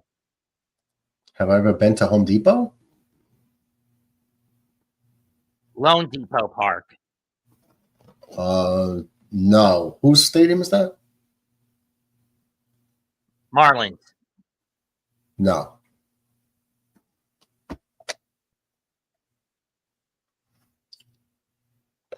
I hate that park anyway. But no, I've never been. Conine takes strike one from Holmes. Taking Marcy, excuse me. Marcy 0 for 2 with a pair of groundouts. One back to the pitcher and one to McNeil. I assume Griffin Conine is Jeff Conine's son? Yes, but it's not him at the mound. At the plate, it's Jacob Marcy. No, I know. I just saw that he was in the lineup.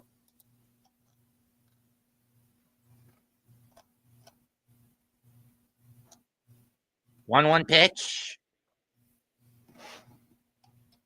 Curveball grounded to Alonso. He'll fling it to Holmes. Step on the bag. One down. 3-1 put out by Alonso.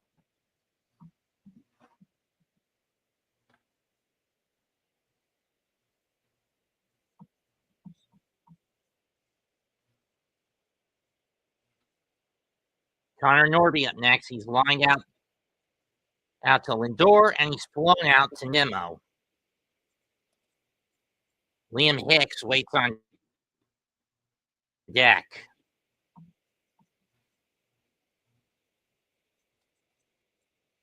Ball one.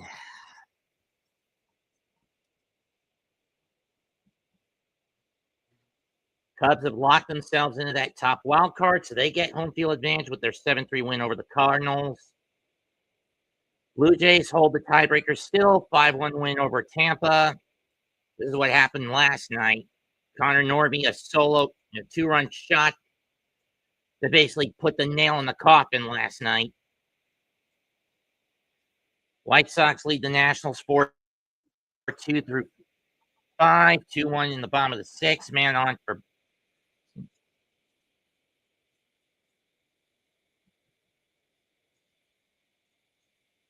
ouch.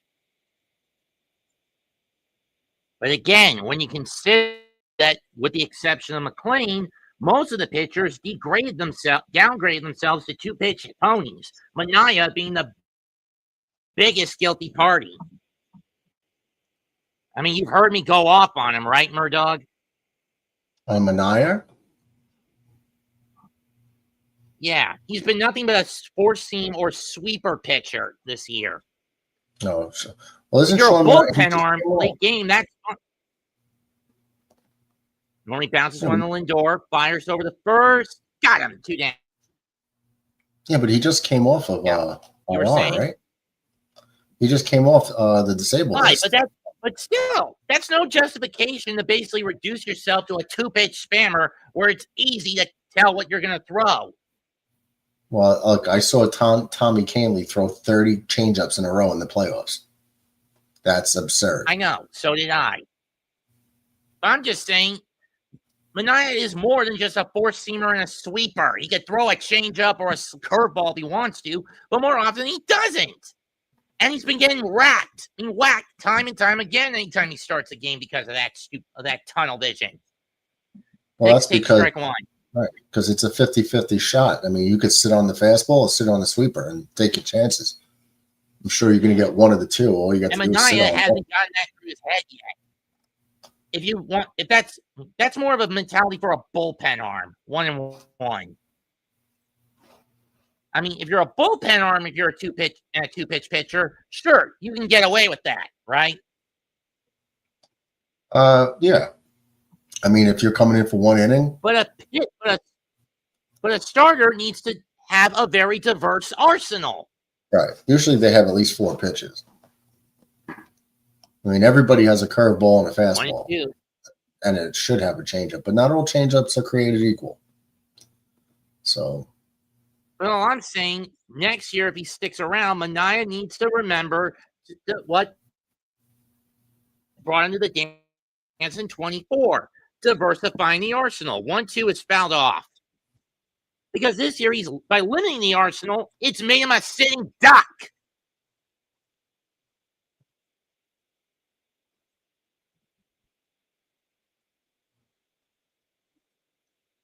Going to the third base side is Holmes. 1-2 to Hicks. 2-2.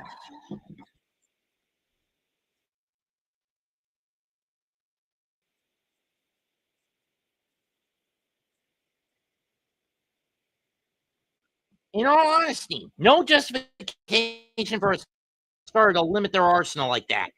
Hit hard McNeil, he'll swing it to Alonso, Snide retired. And that may be the last inning of the year for Clay Holmes. He goes 6 innings, 3 walks, 2 strikeouts, 1 hit coughed up over 6 innings.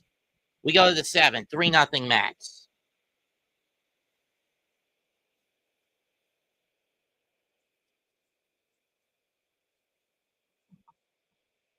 You know what the funniest thing I've seen Steve Gelbs do is Murdog? Steve Phillips? You know, the sideline report, Gelbs, the dugout / baseline reporter for the Mets. Oh, what's that? Compete in the Milwaukee sausage race in 22. Okay. Did he win? And win. Okay, he won. He was the pole out that game, and that was the only highlight, ironically.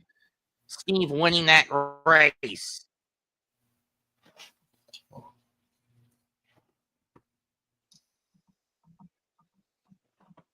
Then again, I finished the leftover brat from yesterday.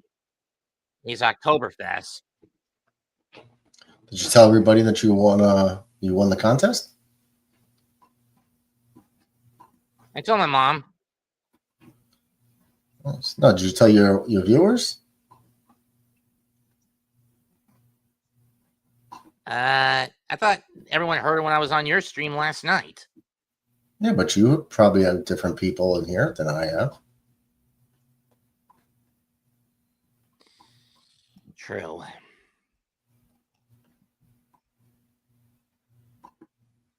Either way, chat. Mets won a broad eating contest for speed yesterday. No diddy. All right. See your scenes in the house. I told him no riddles since I'm a little too focused for this. Mm-hmm. Are you he says just you were sick? What? You feeling better? You feeling better? You were a little under the weather yesterday, right? A little nauseous, but from a stomach ache. But yes, I'm better today. Okay, that's good. And it'll be Michael Peterson, no relation to David Peterson, coming in the pitch for the Marlins.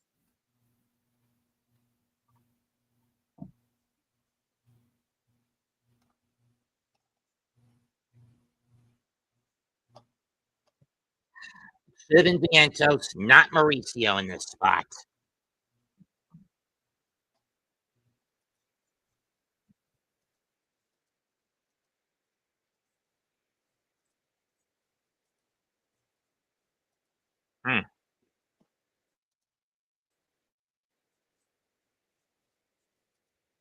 Strike one as he takes a fastball and catches the inside.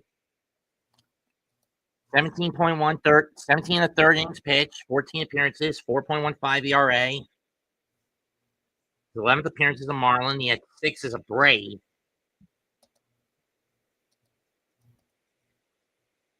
Lays off on the sinker, 1-1.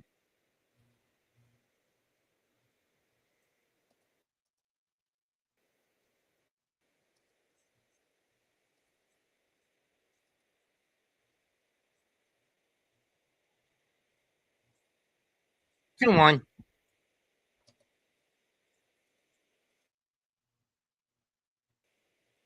Clay Holmes goes 6 innings, 78 pitches, 1 hit, 3 walks, 2 strikeouts. I expect Raley in the 7th, either Stanek or Helsley in the 8th, and Diaz for the 9th.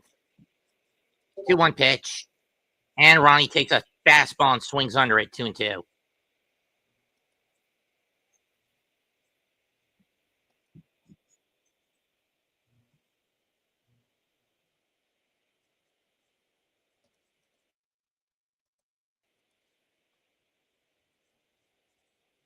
Yeah, in Sproat's case, it was a win taken from him because Mendoza was a gambling lunatic on September the 12th. Still gambling. Are you shitting me? They're going to go Peterson or Manaya? That's a big-time damnation game. Mauricio lines one in the right center. That's going to fall for a base hit, and Mauricio will hit the brakes at first.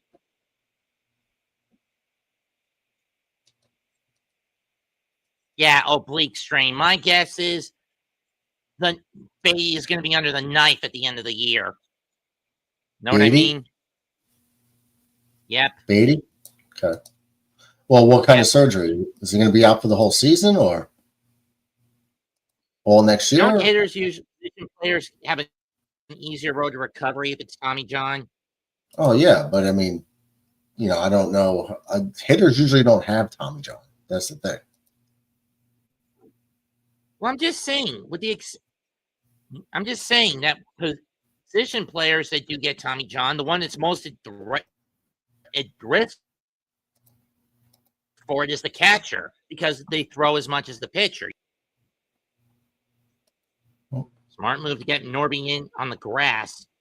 Taylor positions the bunt again. This time he gets it, pulls it. Well, he is an infielder. Paulie, having no choice but to retreat to first, lets Mauricio go to second. So a successful sacrifice for Tyrone Taylor.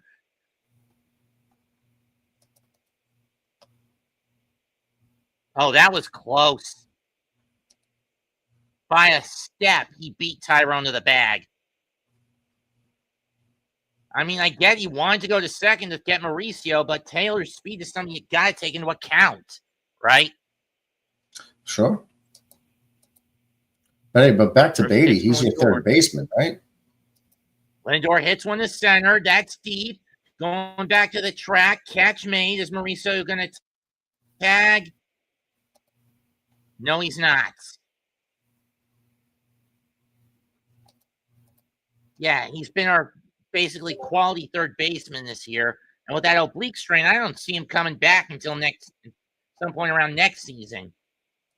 Yeah, How long does it take for oblique strain? That's going to take a few weeks for sure. So and Peterson's done with his 3 batters. So who is Colin McCullough going to go? K. McCullough going to go for? Colin McCullough going to go for his next pitcher?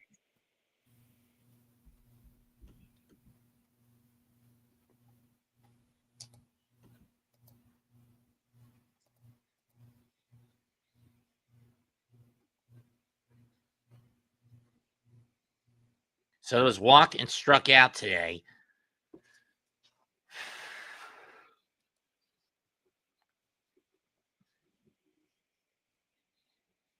Amount of games I've called with a Soto homer this year for the Mets. Countable on one hand. Just one. That's it's going to it? be Josh Simpson. It was the game against Philadelphia at the end of June where he hit 2 homers. I think he hit 2 or 3 homers.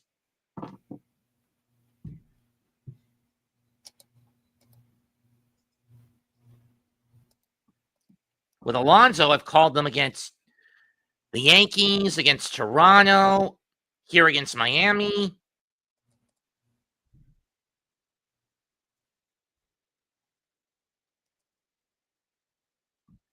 With Nimmo against Philadelphia, against the Salami against the Yankees. Bait against the Cubs, if I remember correctly. Even with the games I have called for baseball this year. And believe me, I've been going overdrive with baseball this year. Yeah, no. Do them every day almost. And you even do other teams. I've done a few there. I've done a couple of Yankee games. And I've done a couple of Sox games. Really? Simpson, more of a curve and sweeper pitcher. In his last 42 with 2 outs, Soto's a 341 hitter. See what he's got. First pitch from Simpson. Sweeper, ball 1. Nerve damage in his elbow last year for Simpson. Missed all of last year. That usually means the knife should have been in play or neural therapy. 1-0 pitch. Almost hit Soto with the fastball, 2-0.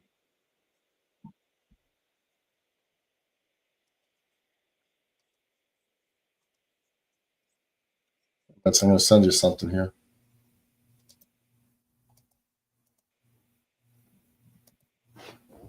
Two pitch. 3-0. Hi, McAteer. Brother Mac?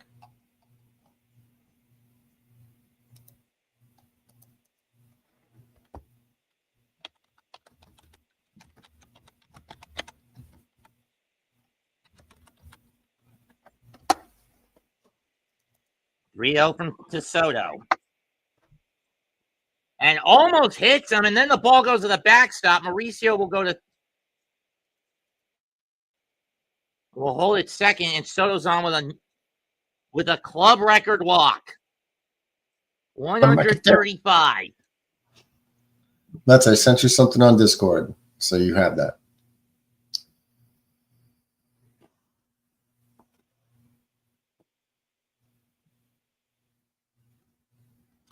You typed up.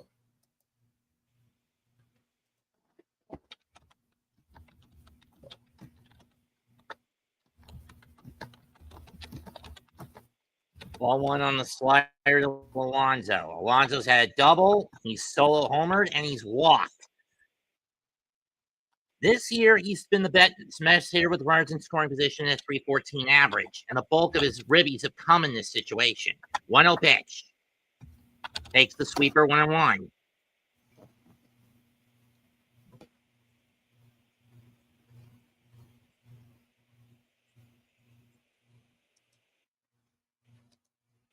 You got the message? Yeah, 2-1. You could try. Remember to try that if all else fails. All right. And it should be for anything, really. So you see the categories. And Simpson looks Mauricio back to second. This is what happened in the 3rd inning. Fastball by Perez. Boom in the left.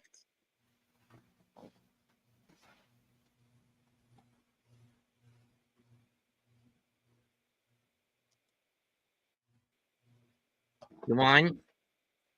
And that's fouled. Just missed it. 2-2. The Mets need a win from the Crew to get back in front. A red win at best forces sudden death tomorrow. As both teams' clinch number will be 1, but the Reds will be ahead by a nose on the tiebreaker. 2-2. And Pete goes down swinging to end the inning, and the Mets waste it. Time to stretch. 3-0 New York. It's probably going to be Raley to pitch in the 7th.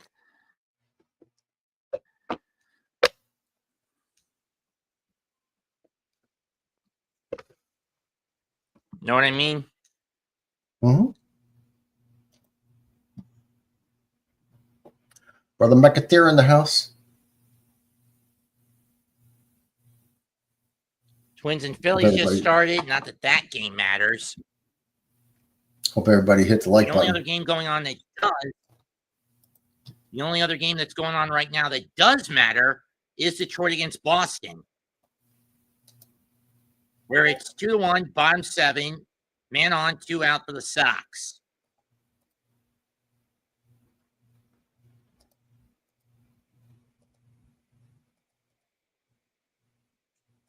Tigers got in front on a 2-run single with the bases loaded by Jahmai Jones.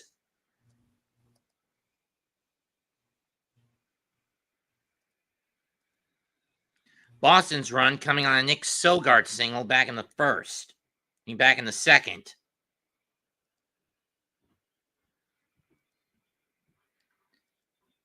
San Francisco leads Colorado 4-2, and at least this year, the Rockies dodged we're the shittiest team in the modern era bullet with 43 wins, as opposed to the White Sox 41 last year. But that said, that's only going to land the Rockies a top 10 pick. I think for deliberately tanking as punishment. I don't think they're deliberately tanking, Mets. I think they're just bad. It feels like every year because of how much stick they suck.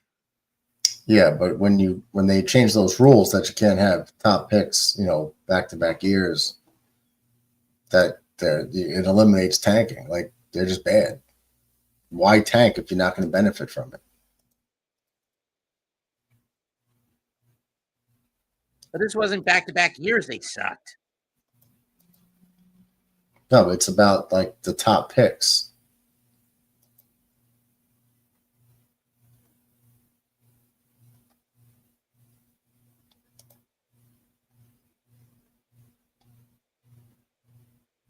I mean, 23, Colorado finished. Let's see where.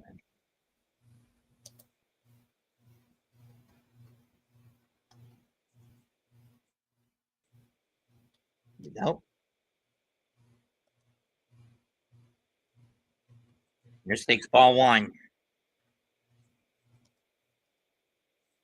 They finished with 59 wins. The worst team that year was Oakland with 50. It's fouled off 1 and 2.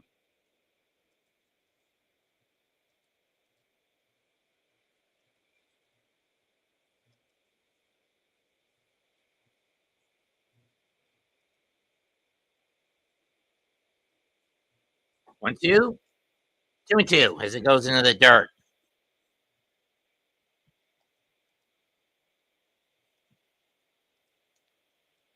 Another pinch hit righty coming on deck. I mean, Raley basically a southpaw specialist. Got him swinging. Tipped into the glove. And I don't know about gambling on Dylan Ross. I have a bad feeling about putting Ross in for the 8th, if you know what I mean, Murdog, right? Well, what's your reservation about him? You're basically throwing him into the fire to be a lamb to the slaughter. You really want to gamble on that? Oh, I knew I forgot something.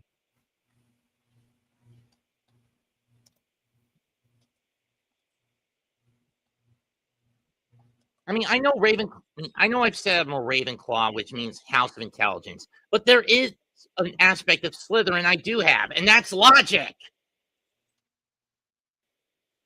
And torture. I mean, there's no logic in what? And torture. I'm more in line with logic. No, I agree, but I said and torture. True. Definitely love. I'm just saying, where's the logic in throwing the kid into the wolves this late in the year? 2 and 2.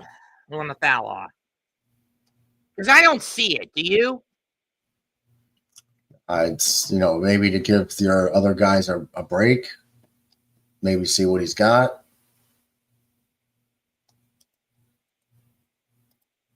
Well, they ends up screwing the Mets. It's on Mendoza's head. This one's hit to left field. Nimmo backs to the track, and he's got it. 2 down.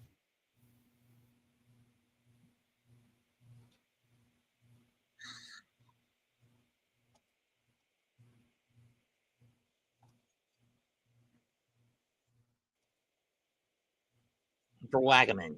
It'll be Otto Lopez 2 up. He knows he missed it. I mean, admittedly, I'm not really a fan of the second set City Connects by Miami. The ones with the 305 area code on the helmet. Pops it up. Behind the plate. Alvarez going to get it. Nope, it's going to go over the screen and into the seats. 0-1. You know what I mean, Murdoch? Yeah. I mean, I prefer the red City Connects. Which ones do they look like? I think the worst one I think I've seen at Boston's. Those are terrible. The green and the yellow ones are the monster. Yeah. The green Yeah. Between the two, which one's worse? The green monster ones or the Ukrainian flag ones? I think the Ukrainian flag ones are the worst. Fair enough. I mean, at least the green monster ones make sense. Yeah. At least the green monster ones make sense. Yeah. Right? Yeah. It looks like the Ukrainian one. It looks like the Swedish hockey team, the Olympic hockey team. Same colors on the Ukrainian flag, Yeah, I know, but I mean, I've seen it on jerseys before. Sweden's hockey team in the Olympics. No, I've seen it. The right field. So they're going back. Gets at the track, getting over. Really goes a clean 1-2-3. 3-0 through 7 in favor of New York. This game's going by pretty quick, I guess. 2 hours, 10 minutes. I still got 45 minutes to go before I have to get off and do No Mercy. Though I did tell Mitch I was going to run a little late. Yeah, I was going to say, well, what do you do if the game goes to extra innings? You stick with the game or do you go to the other stream? I did tell him. I'll probably. No, I know. I mean, if you were doing a stream by yourself, the game ran late, would you stick with the game or switch over? I'd have to compromise and switch over. But since it's Mitch's stream, not mine. No, I know. I understood that. I'm just saying, but if you were doing it, like if, let's just say I was doing the Yankee, if I was doing the Yankee game and like the Royal Rumble, and the Yankees went to like 13 innings or something like that, do I stick with the game in 13 innings till it ends, or do I go to the pay-per-view? I'd probably stick until the game ends. It's a tough call because you got, definitely like with two different things. You got two different fan bases. You don't want to leave one hanging. In any case, Mets will have Nimmo, Marte, and McNeil due up for the set for the 8th. So Alonso is now past his 2023 record total of 125 home RBIs. So now he's got the top 3 RBI totals in net history. 125 in 2023, 126 this year, and 131 in 2022. Eric Wagaman will remain in right. Simpson will stay on the mound, and he'll throw ball 1 to Nimmo.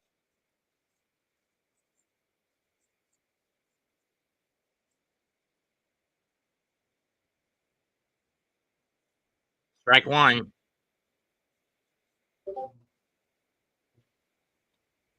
Nimmo, career high 25 home runs this year. He's still about an RBI short of his career high in that total, 93.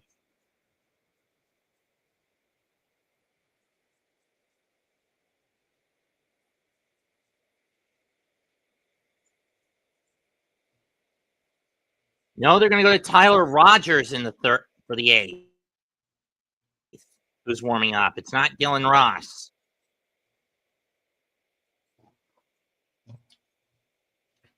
Nimmo fouls that one off 2-2. Okay, I don't have much of an issue with Tyler Rogers, but for me, he's not really an 8th inning pitcher. Know what I mean, Murdog? Well, where is he better suited? 6th inning? Middle relief.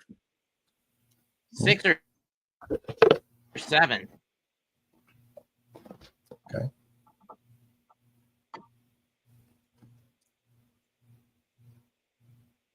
Here's the 2-2 to Nimmo. That slipped down the left field line, but it's going to hook foul. And Jorge Soriano warming up in the Marlin pen for the 9th. Or to replace Simpson here in the 8th once Nimmo's done.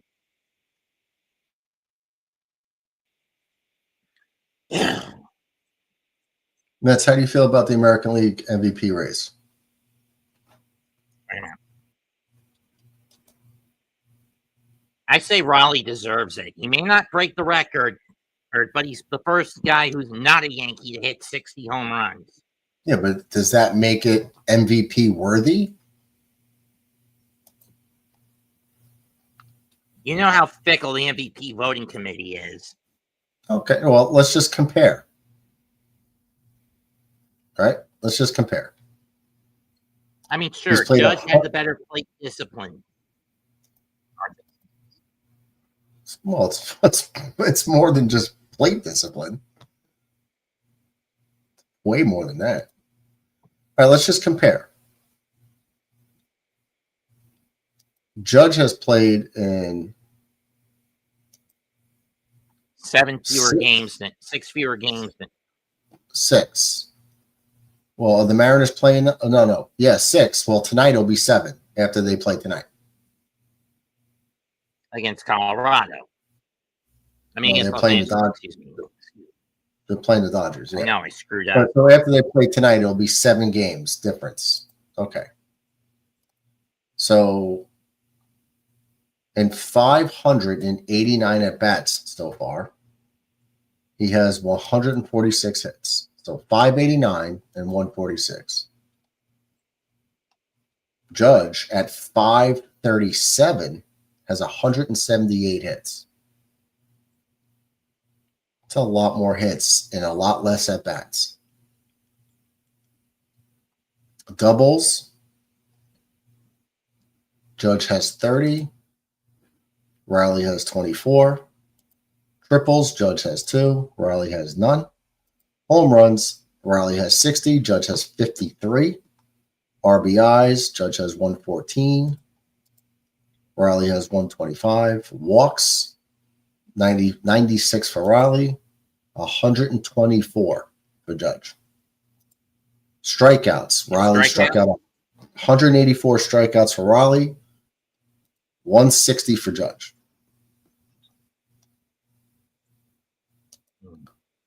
Let's see.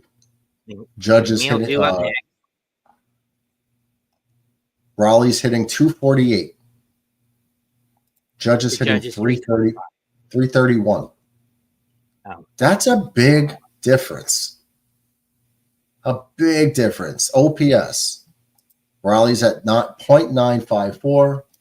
Judge is at 1.149. Big difference.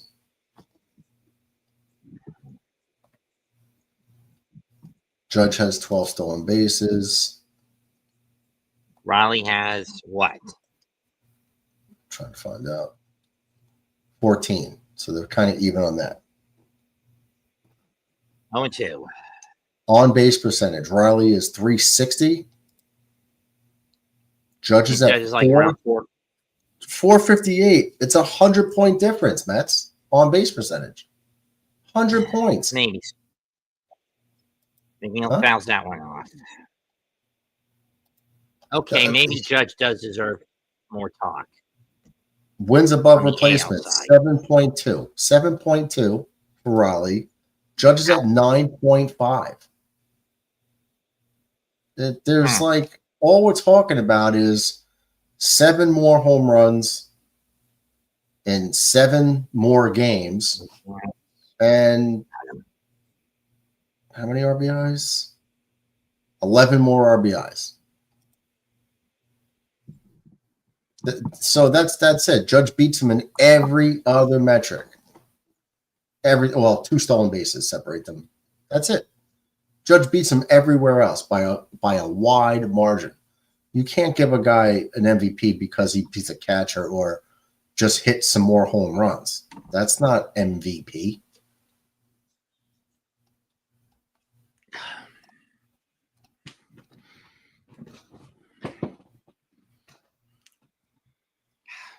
Okay, fair enough. Fair enough. Uncle DJ. In case the Mets go down in order or to the Marlins, 3-0 New York going into the bottom of the 8th. And instead of Dylan Ross, it's going to be Tyler Rogers coming in for the 8th inning.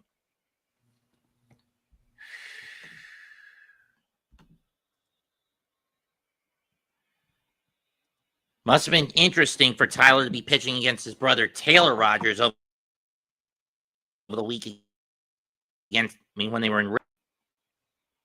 Know what I mean? Well, you broke up. I couldn't hear you. Must have been pretty amusing to have the whole Rogers clan converge on Wrigley over the week again when the Mets played the Cubs. Wow. Yeah. Well, that's a good time. It's a win-win. Hi, Deej. Oops.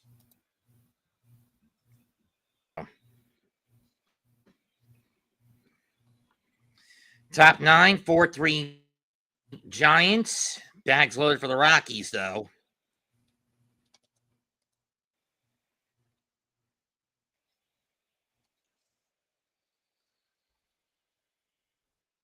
Is he in?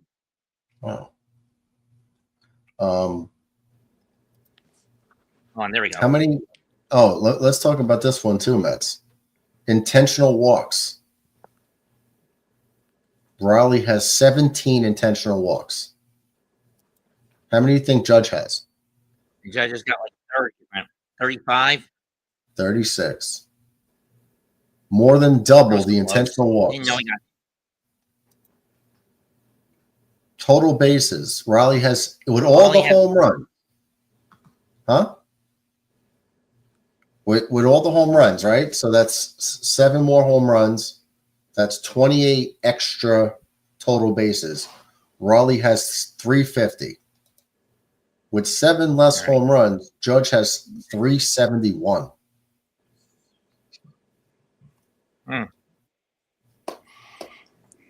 Hey, guys. Uncle DJ. Hi, Deej. Looney Sign comes into play second for defensive purposes. So it's a double shift for the Mets.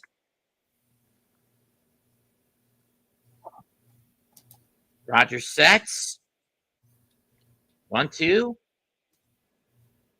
Acuna scoops it up. Throw to first. Got him. 1 down.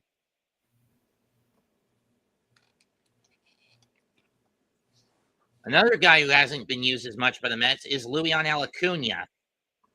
The only time he got significant play time was during that time Lindor was having issues with his broken pinky toe on one of his feet. Yeah, but isn't he like terrible? As a hitter, yes. Defensively, no. But again, when you consider how bloated the Mets are in the infield, do you get Mauricio and how good of a quality players Beatty and Vientos are? Mauricio and Acuna are the odd ducks out. Know what I mean? Know what I mean, Murdog? Yeah. Yeah. 1-1. What happened to DJ?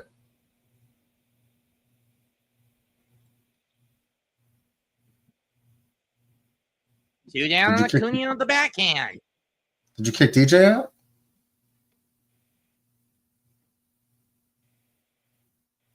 No, I don't think I did. Have him try to come back in. Well, I don't know what happened. He was here and he said hi. We said hi, DJ, and next one he's gone.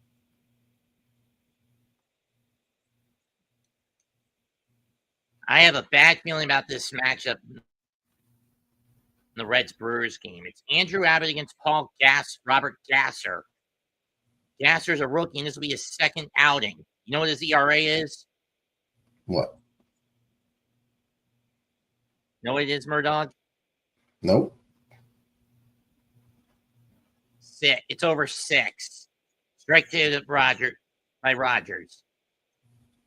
Now, while Rogers is someone I would get on the case on with his sinker and slider combo, because he's a bullpen arm, I'm letting him get away with it unless he goes overboard on just one pitch. Know what I mean? Yep.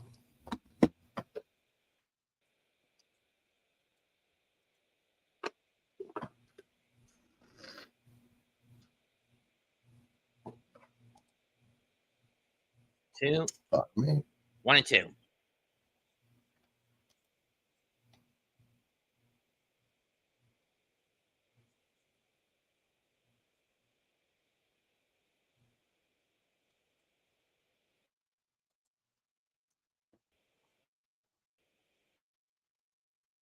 Got him swinging.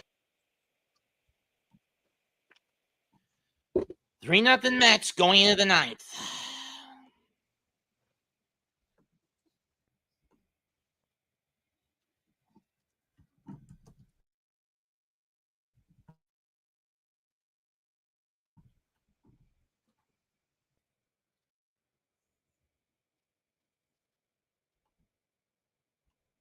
DJ says he's having internet problems.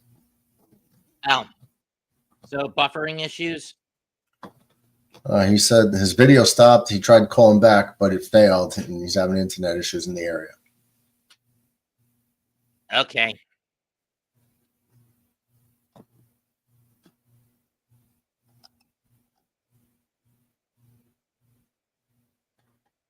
Have you ever done an Oktoberfest, Murdog? Yeah. What's it like? It's a lot of beer. A lot of people at tables, packed bars. Lots of broad eating contests. Well, they can have them, but they serve food. A lot of table food. Brats and schnitzels. Plenty of and schnitzels. It's crazy when they have, you'll have even girls. Girls will carry like 20 big steins of glass beer, giant mugs, and just carry them. Mm-hmm. Giant ones. And you don't, it's like, how do you do it? Drop them. But they do it. If there's one thing I wish Oktoberfest would be willing to sell at the bars that do it, it's Hassenpfeffer. Do you like that beer? Hassenpfeffer is not a beer. It's a meal. Oh, it's a food. Okay. You don't know what it is, do you? No. Well, I'm sure it's like something with pepper. Like a pepper steak? It's pepper and wine stewed rabbit. Oh, okay.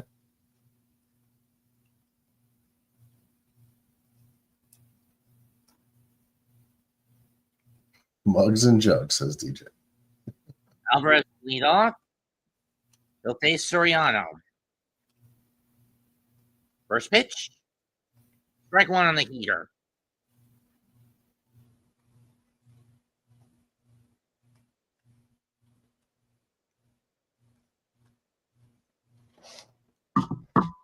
Horrible joke, Gary. Swing and a miss. Strike 2. I mean, I get Alvarez cutting, but that was too far of a sweeper to go after.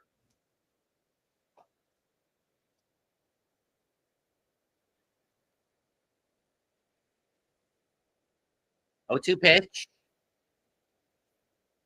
Alvarez grabs one, just fouled down the first baseline.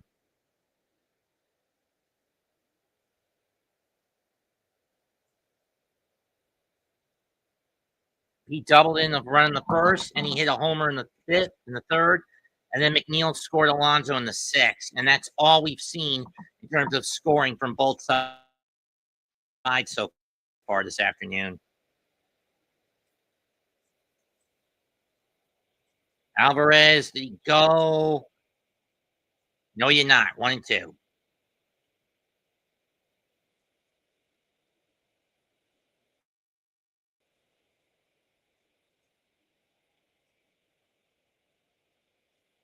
Alvarez breaks his bat, lifts one in the right into center field for a base hit. Try to get some insurance runs.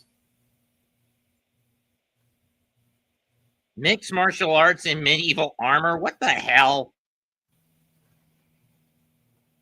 Have you ever heard of armored MMA, Murdog? No.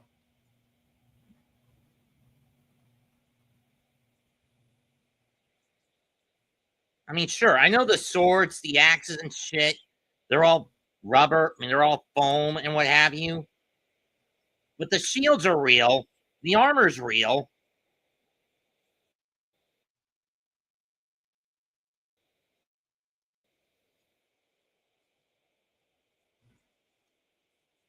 Yeah, I wouldn't trust Alvarez moving on a bunt. 1-0 pitch to Mauricio. He swings, and it's going to go foul down the first baseline 1-1.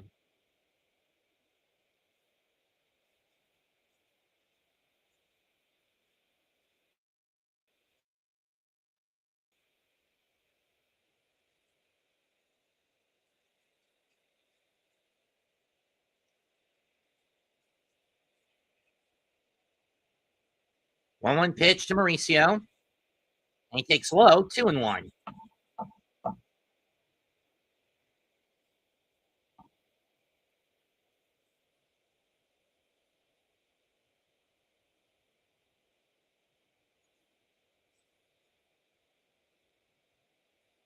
When he gets a chance.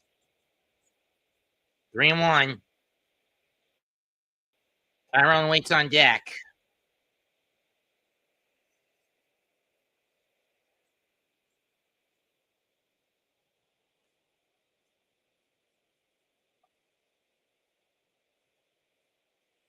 Big cut and a miss on a sweeper that came in, on a changeup that came in full count. Don't expect Alvarez to take off. He's not that fast of a runner.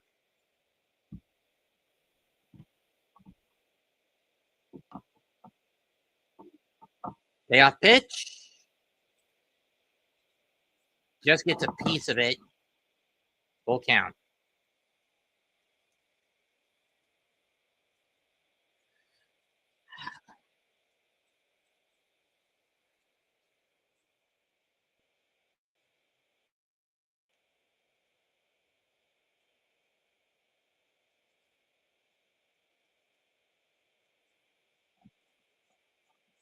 And Mauricio chases strike 3.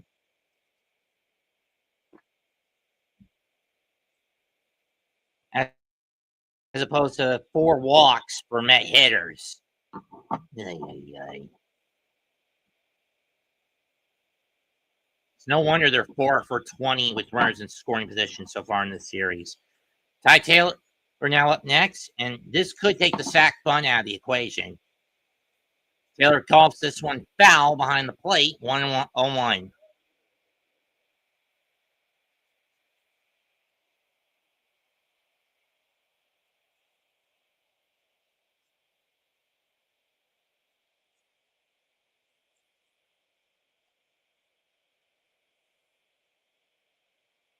Oh, Paulie went in pursuit. Just missed it by about a couple of feet. If he tried to dive for it, he would have got it.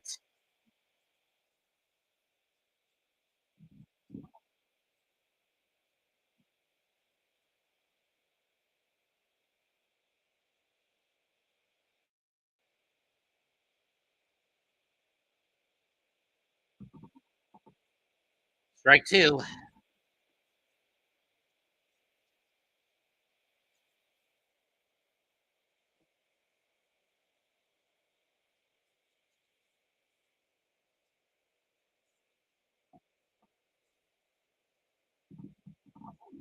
Here's the 0-2. Corner. Foul.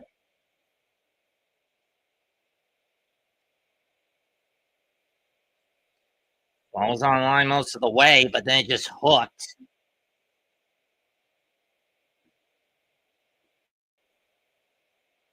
PJX.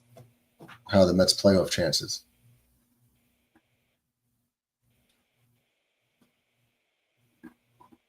Bleak.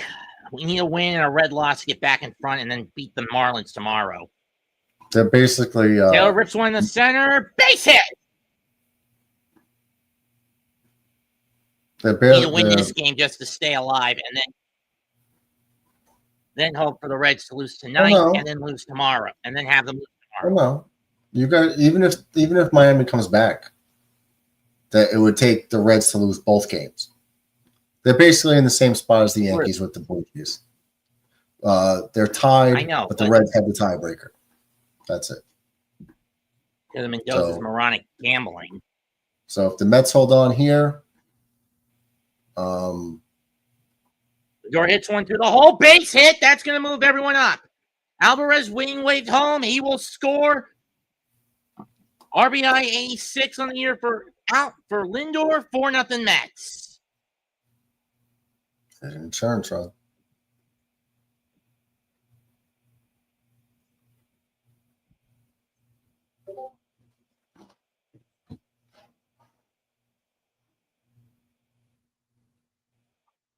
And this is a game they've led from wire to wire up to this point. Right through the hole on the second base side.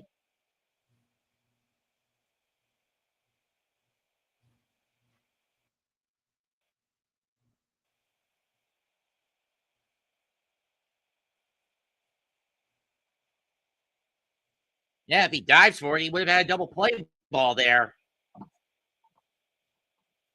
First and third, one out. Here's Soto.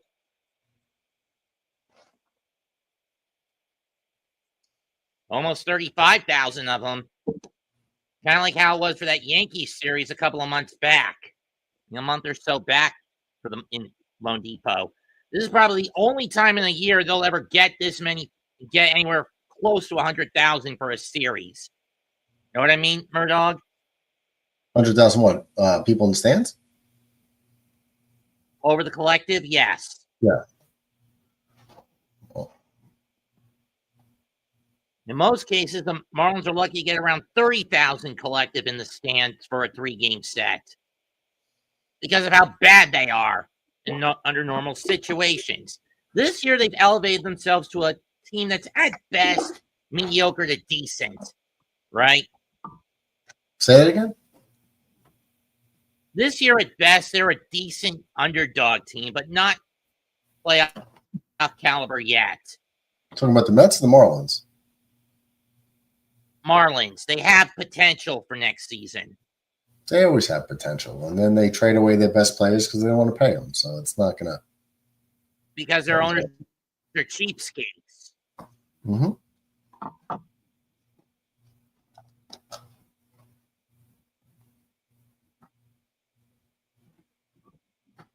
2-1 pitch. And Soto takes strike 2 on the changeup.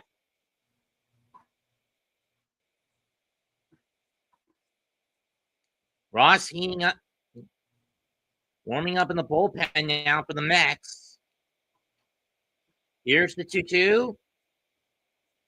Down ball 3. Lindor will be in motion. Taylor will stay put. There's a Marlins drum band.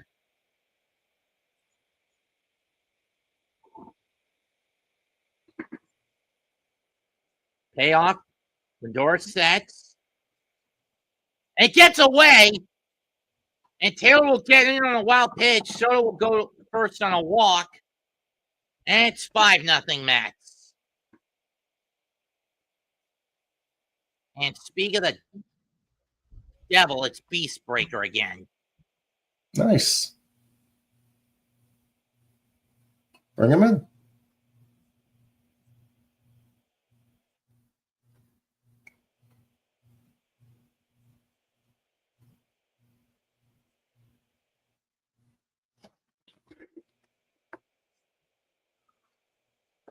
I'm using so many apps. Let me close a couple of them out.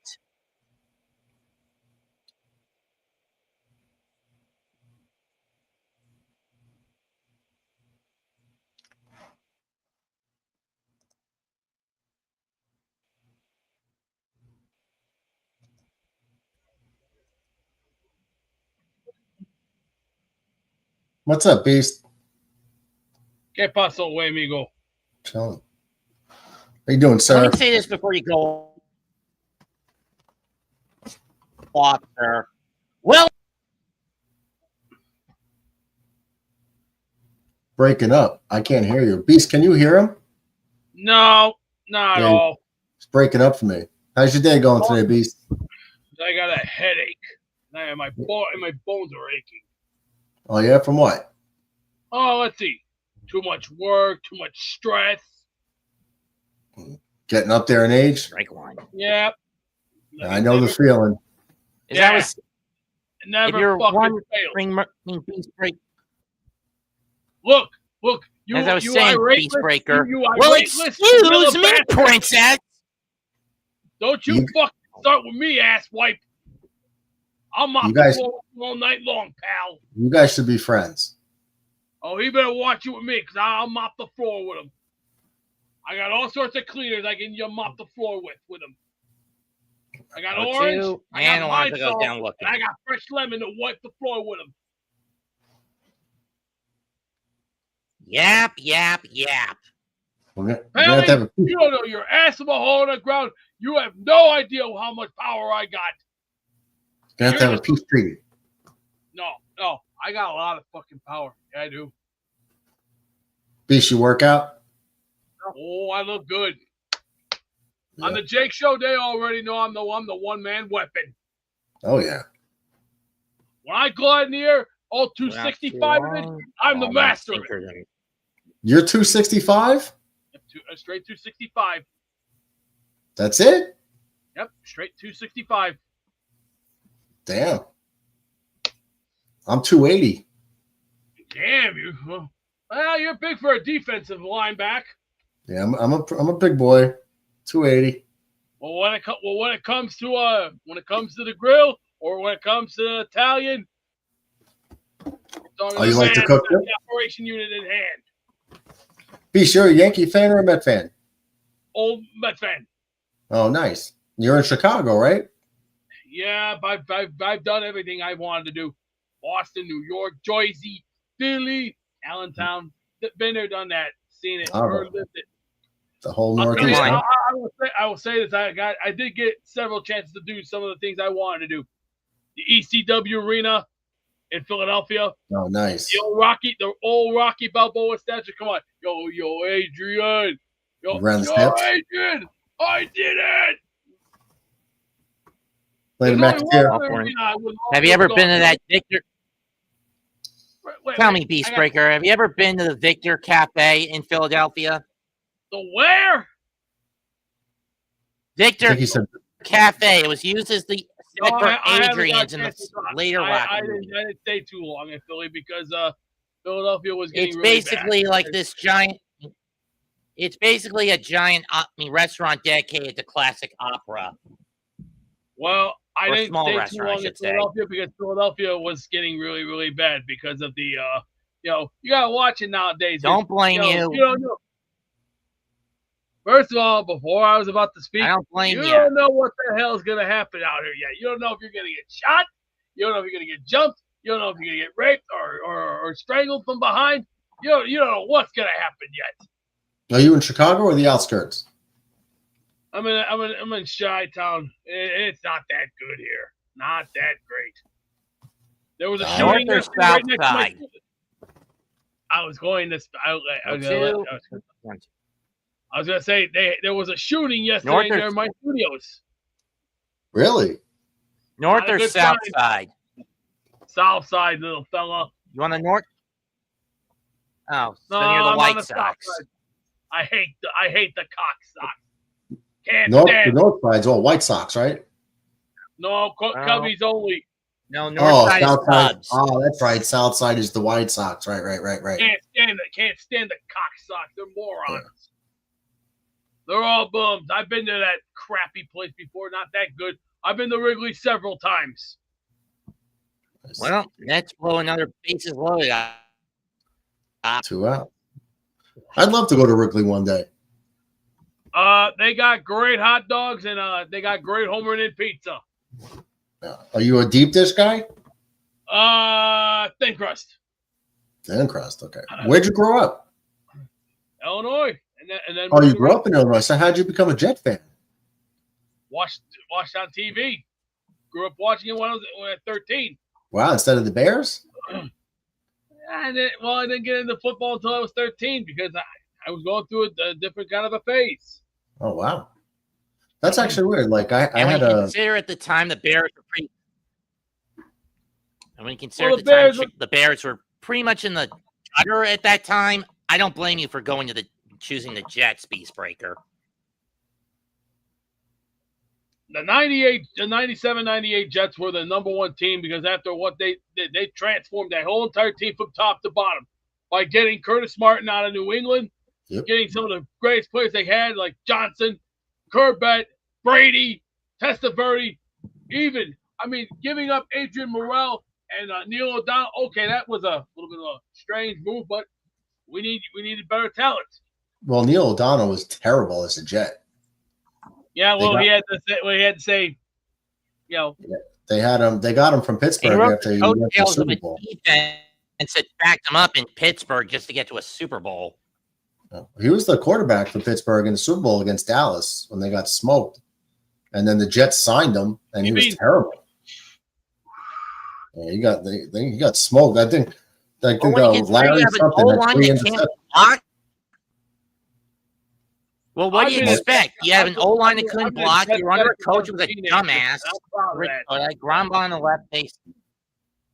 Oh, that was earlier. Hey, Beast, I think I sent you a request on Discord. Did you get it?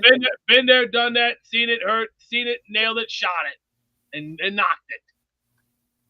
So you got the 1, 2, 3 Yaz will deal. pitch the 9th, so it'll be no Dylan Ross today. First pitch, fouled off. Jacob Marcy has grounded out 3 times, all of them against Holmes. And I'm an old school video Having game guy, by the way. Old school. Beast, how old are you now? 41. I've seen everything I've wanted to see. There's only one. Let me just say this. NFL football games, I'll tell you the best ones you're going to get. You're going to get, if you want to play a real challenging one, you play ESPN Sunday Night NFL for Sega CD. That's tough. So you missed the 85 Bears. No, I seen it when I was a baby. I have the video for it. I seen it. Nah, not too bad, but you know what? I don't worry about it. I just put that behind me now. No, I remember I had one of my good friends growing up, even though we're in New York. He was a Bears fan because when we were kids, the Bears were great. So he just became a Bears fan because of that 85. I remember what Pip Parcells once said. He was like, because when the Giants got blown up by the Bears in the Super Bowl, or not the Super Bowl, but the division title, he was like, I don't think they're great. They're magnificent. What was it, like 49-3 or something crazy? No. 21-0. It was for the division title. 21-0. Yep, I remember that clearly. Okay. If you ask me the best retro football game to play, Tecmo Super Bowl 1 on the Super Nintendo. Tecmo, that's like a cult classic right there. Tecmo Bowl. You could if you just use the Raiders. Tecmo Football 1991 on regular Nintendo. Very good. You can if you use the Raiders, they couldn't tackle Bo Jackson. Every time you hand the ball off, it's a touchdown. So you got to run the same pattern. If I got the Jets, I know how to use those Jets very easily. I like what I see. But I'll tell you this, the best NFL I game. did get a retro game last year. Be right back. Okay. I think there's a delay. So did you never play Sunday Night NFL for Sega CD? Not that I remember. I played Super Nintendo for a bit. I had a Sega and then a Genesis. I wasn't very good at it. Sega CD is one of the hardest ones, and I'll tell you how hard it is. Not as easy as it looks. The plays look weird, but once you get the hang of it, then you know how to freaking play it. It's a little rough, but once you get the hang of it, pitch from Diaz. Oh, by the way, Breaker, I've got something I want to show you. What the hell is it? I can't see that. That's a Super Nintendo game? What is that? One of the oldest and a cult classic, ActRaiser. Think of God Sim RPG combined with a hack and slash platformer. Oh my! You've seen this. Have you ever played NBA Jam? Man, we used to play NBA Jam in the arcade. It was NBA Jam. If I got the Knicks, lights out. If it starts in Ewing, it's a game over win right there. That was a fun game, NBA Jam. Like when you hit a couple shots in a row, the ball's on fire. You can't miss. Ewing, but whatever. What about NBA? What about NBA Hang Time? Anybody play NBA Hang Time? Oh man, not really. I don't remember Hang Time. I don't know if I played that. Was I that for played Hang Sega? Time. Played it for Sega. Played it for Super. But I still say Super is pretty good. What about hockey? Sega CD. I have National Hockey Night. Real good game. If Oh I use man, the Rangers, if I got Mark Messier and Adam Graves, it's lights out. It's lights out all over. I remember Blades of Steel. Game over. Mets win 5-0 in the shutout. Mets are still alive. Mets, they threw a one-hitter. Brilliant pitching. That's a one-hitter. Did you realize that? No, I didn't. So the guy got on because he got hit? No, the Mets threw a combined one-hitter. The Marlins only got one hit the whole game. No, I mean the last batter before Diaz got the final out. Did he get hit? Oh, yeah, Liam Hicks got hit by a pitch. Wow. But All right, so now you guys got a home. Pins and needles tonight. They need Milwaukee to win, and then they themselves have to kick ass tomorrow. But with Peterson starting, and Mania piggybacking, I don't know. Wow. Pac-Man, I've played it hundreds of times on NES. It's very, very good. Very good. I like Pac-Man. I also played Gauntlet. I played Zelda. You said the hockey game you played most was NHL 9. ESPN. Did you say your favorite hockey game was 94? No, it was ESPN. I say the GOAT is NHL 94. Nope, not that one. That one NHL 94.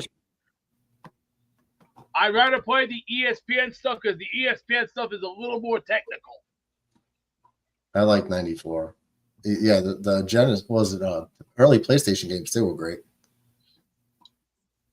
It's funny to mention. I have the first. I had the Super Nintendo port for that. Now that I got the worst Xbox, game you've ever. I still have. I have a modded Xbox containing some of the greatest games on there that you can never find. Atari, you can't beat a game of Asteroids and Defender. You can't beat that. I had Coleco as a kid. I didn't have Atari. Never had Coleco. I just had Atari.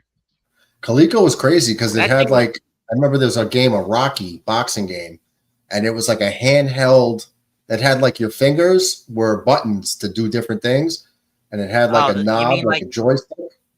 And yeah, that thing was that stick was so unbearably stiff. My nephew has a Coleco replica. You know those like plug and plays, Beast Breaker. You know what I'm talking about, right, Beast Breaker? I know what you're talking about. Did anyone ever play the game E.T.? No, I think I did when I was a kid. I wasn't good at it. Was woo-hoo. And the thing, about a decade ago, they basically excavated the entire landfill in New Mexico to dig them all up. How weird! How freaking weird!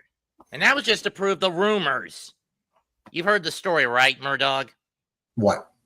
Basically, Atari was so ashamed by the backlash the ET 2600 game got that everyone returned the copies. So with all that back storage, they basically took all the game cartridges as well as some leftover stock and buried them in a landfill in the deserts of New Mexico. Why didn't you just give them away? They couldn't. The game was that bad. It was horrible. Didn't make any sense. But then again, did anyone really read the game manuals when we were kids? I did. Anyway, about 30 years later, the angry video game nerd made his own independent passion project, his own live-action feature film where he went out to debunk the myth about the cartridges. It's so stupid and screwy. And then about a year later, around that same time, they excavated the landfill and they found dozens of cartridges of not just ET, but also Centipede, Defender, Attack, Adventure, some old consoles. How about the game Astro Blaster or Armored Ambush? Maybe found those. I don't know. What was the game? I remember playing Astro Blaster, and I remember playing Armored Ambush. Great Army game, right before. This was before all the other weird shit that the systems started coming out with, which I thought was okay, a little weird. But Asteroids and Defender and Missile Command were my top 3. But I will say to this day, I'm glad Xbox let us get the mods. Still good to this day. Murdoch, did you ever get the adapter for the ColecoVision that let you play 2,600 games? No, I don't think so. There was a few games we used to play. I just remember playing Rocky. I loved that game. Oh, well, I'm just asking because if you had, you would have been able to play 2,600 games. No. Especially when you consider the controller ports on the ColecoVision were the same as a 2600 and a Genesis controller. I don't think it was a thing. I don't think it was available when we had Coleco. Ataris were.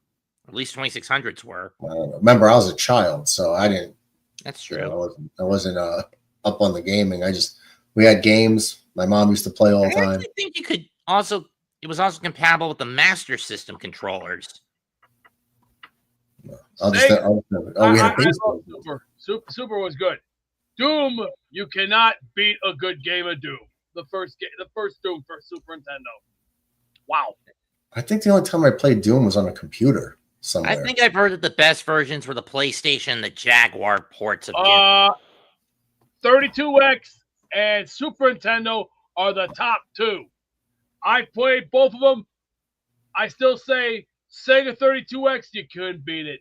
The guns on there were perfect. If I had the best guns, I'd have the shotgun and also the minigun. BFG. Oh, the chain gun. Yeah, that's the best. I still the say rocket was okay. The rocket was okay. The chainsaw was decent, and the pistol was kind of. What about the BFG?